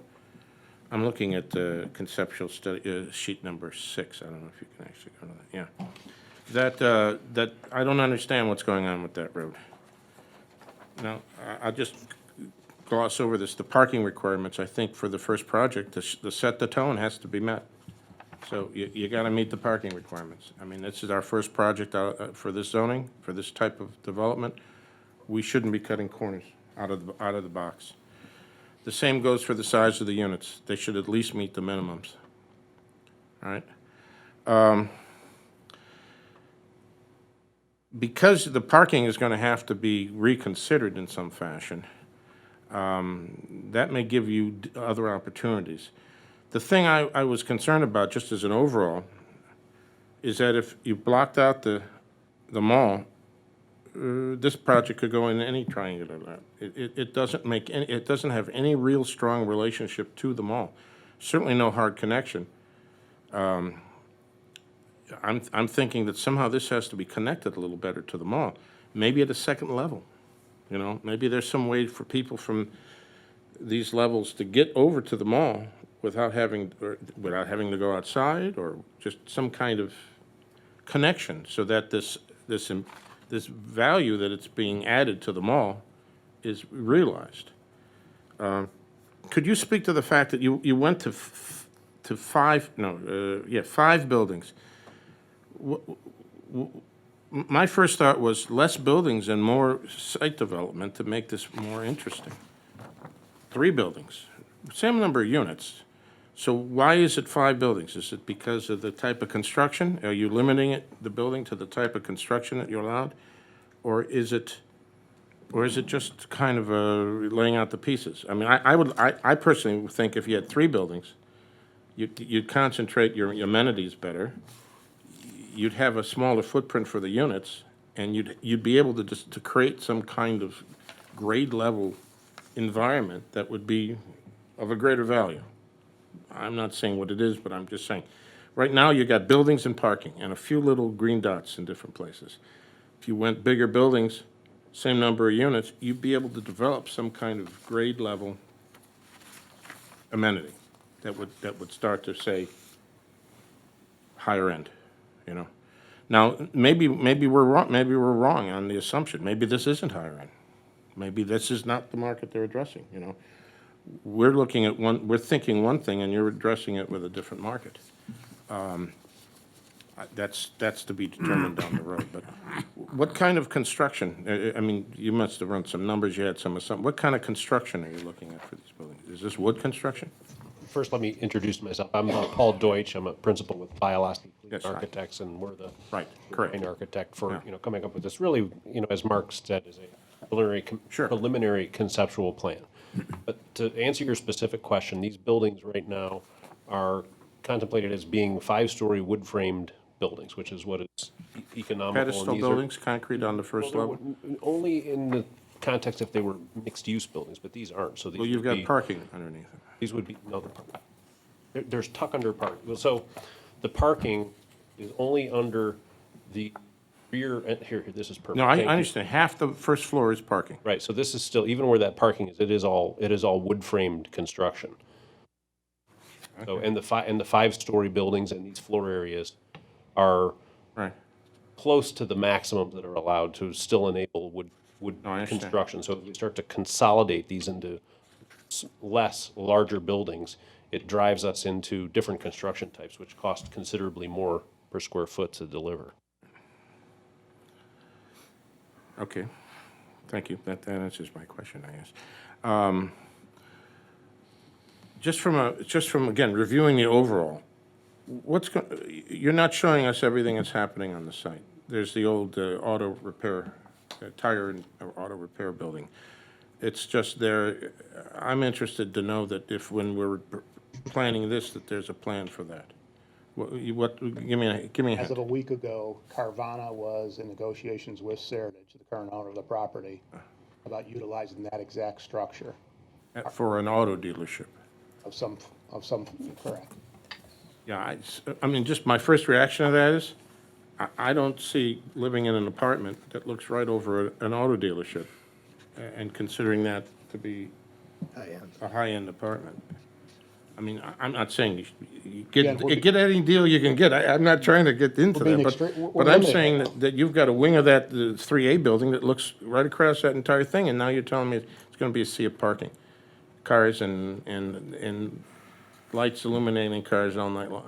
I mean, that Part of doesn't. our problem today is we don't own the property. No, I understand, but that tells me that this plan needs to adjust to whatever some of these things that are happening. I'm not sure anyone wants to live in that all night long with those lights in a dealership, you know, coming through the window. I don't know. Okay. I guess that's it. Oh, no, one other question. We have something called the clubhouse. It's just kind of floating in that corner. Then there's a green piece that says private, and then next to that, there's a green piece that says public. We're looking for amenities that would interest people in being here. What do we think those things are right now? And the fact is, you got to, in wherever you come from, you have to cross a complete lane of parking to get to it. So it's not like you can come out of your building or out of a room that might be a health an athletic room or something and walk out into an area. You got to cross parking every time you go anywhere here. I mean, what do you think those things are? Can you give us a hint? A peek under the blanket? I think the intent is that the private area and the clubhouse are strictly for the residents. So that would be, fitness center, potentially pool, party room. Leasing office is in that building, so I that's understand. where I think the lion's share of the amenities for the residents would be. And then But public park is more a programmable space that for public events, and that would be potentially even associated with things that are happening with the mall and the retail sort of commercial side of what's happening on the greater site. Okay, I guess we got a bus stop there. I know this is a destination for Lake Tran. They've got a number of lines that come here. They used to go to the side of Sears, I think, if I'm not mistaken. That's where they used to, they stopped. They still start there. This building's still there. Maybe some of that could be incorporated here somewhere in a more formal fashion so that it adds as a positive rather than a negative. On the other hand, you may not want buses running through in the middle of your development all day long, so that's could be a negative, right? But the fact is that you just have this open green space at an entrance to the mall that I don't think you can put there because you have a cross corridor. I think I'd like to see whatever conceptually you end up doing with this and listening to these comments, I'd like to see it relate to the mall in a more functional way and address the real limits. Like, I think that cross corridor has to remain. And think about everybody here having to cross what is literally a fire lane that would have to be maintained that goes around the mall, that somehow you find a connection to this that isn't so isolated from parking lane and from another parking lane. I mean, to go from one building to, 1B to get to the mall, you had to cross 2 parking lanes just to get there. That's not a relationship, I'm thinking. And I'm not sure that it becomes a positive then. So those are my comments. Thank you. Mr. Chairman? Yes. On the, this is page 9, when you show buildings 1A and 1B, you show corner retail. Yeah. And I was curious what you were thinking for that, because I've heard the term luxury tonight, and I've heard the term high-end. So what would we think we'd put in there as far as retail or restaurant or? Well, they're very small spaces. Right. So the thought was that this would be more on a convenience level type of retail for the people who are living here, potentially coffee shop or other. Maybe not a Starbucks, but a local coffee shop. Those kinds of more entertainment, social gathering kind of retail. I think for this project and these two things to compete with retail that's here, it has to be something special that's really, I think, something that the residents here are going to want to have convenient for them. Just to add to that comment, I mean, that's an observation. If it becomes a special retail, then you'll have people from the mall trying to get there. I mean, you're not saying it's not accessible to the public. No, it would be Right. accessible to anybody. So but maybe those retail opportunities are somehow more connected to the mall, to the connection between the two spaces. Maybe if it's a restaurant, it could be associated with the clubhouse. Maybe they could share some amenities, maybe outdoor, indoor amenities. I don't know. I'd like to see this more conceptual, more tied together, and in any way you can to eliminate the sea of parking that seems to dominate every direction around here. Though I understand the need I know the problem parking is when you look at the plan, it's dominant. And then everything outside of this is parking. It's not just the parking is here. Everything to the east, everything to the west is a sea of parking. So this needs to be more of a center. Mr. Chairman, Yes. I wanted to make a comment, but Mr. Cicero, do you have a question? I think you were No, I'm passed over. I'm good. Yeah, I heard you mention the word, cost right away. I know, and cost is very important. Obviously, if you're a developer or a builder, you can't ignore it. But because this is going to be the first major impact to change the complexion of all that property down there, okay? It sort of goes to Mr. Cook's about not, Mr. Cook, of not being blown away. Cost is important, but I think the building or buildings, this has to be a signature look, signature property. Because I think you're gonna have all of Mentor and other neighboring communities looking. And the last thing we want them to do is start laughing. This has to be a signature project to make the statement that, okay, we recognize this property has run its course. This mall is near the end. We need to do something to revive this very important area within the city of Cleveland. This has to be a signature property. I think you have a lot more work to do. But I We have a lot. appreciate, but I appreciate. We know we have a lot I more work to do. appreciate your effort and your interest. Please consider that as you move forward. I think, again, today, our purpose today was to begin the conversation, not obviously ask for your Right. approval for We- this we plan understand. quite yet.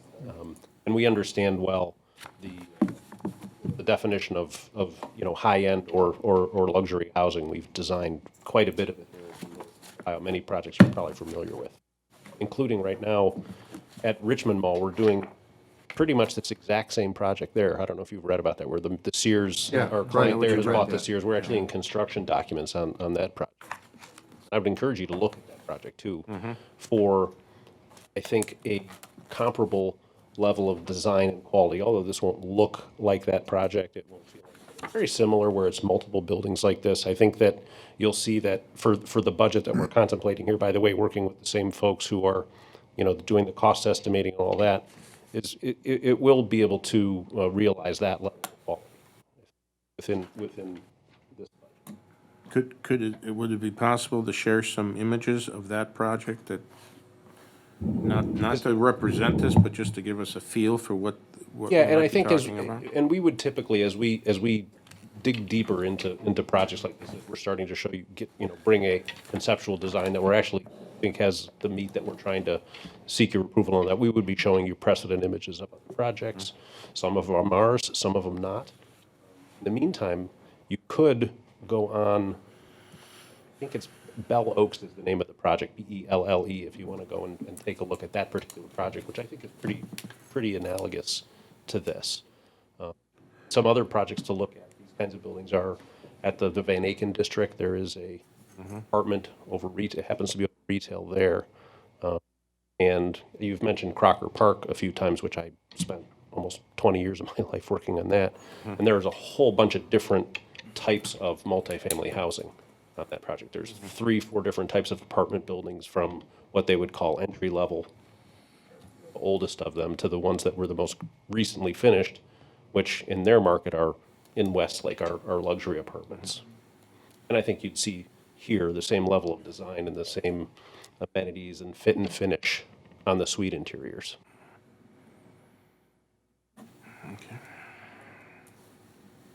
Okay. Well, thanks, fellas. Thank you. Chairman, I don't think the commission took a vote on the proposed code amendments. If it was prepared to act on it tonight. That's right, the guys walked back in. If you need it fleshed out in some specific ways, just, please indicate how and that can be worked on. Well, we did it along the lines of the verbiage that Kathy presented to us, right, Kath? Yes, with the addition of some language that the appropriate documentation would be prepared by an independent qualified professional. What's the pleasure of the commission? Sounds good to me. Sounds good. I'll motion for approval of the three. Second. Mr. Cicero. Yes. Mr. Cook. Yes. Mr. Perkovic. Yes. Mr. Sidoti. Yes. Mr. Tiedemann. Yes. Mr. Varga. Yes. Mr. Snow. Yes. Good job, guys. Thank you.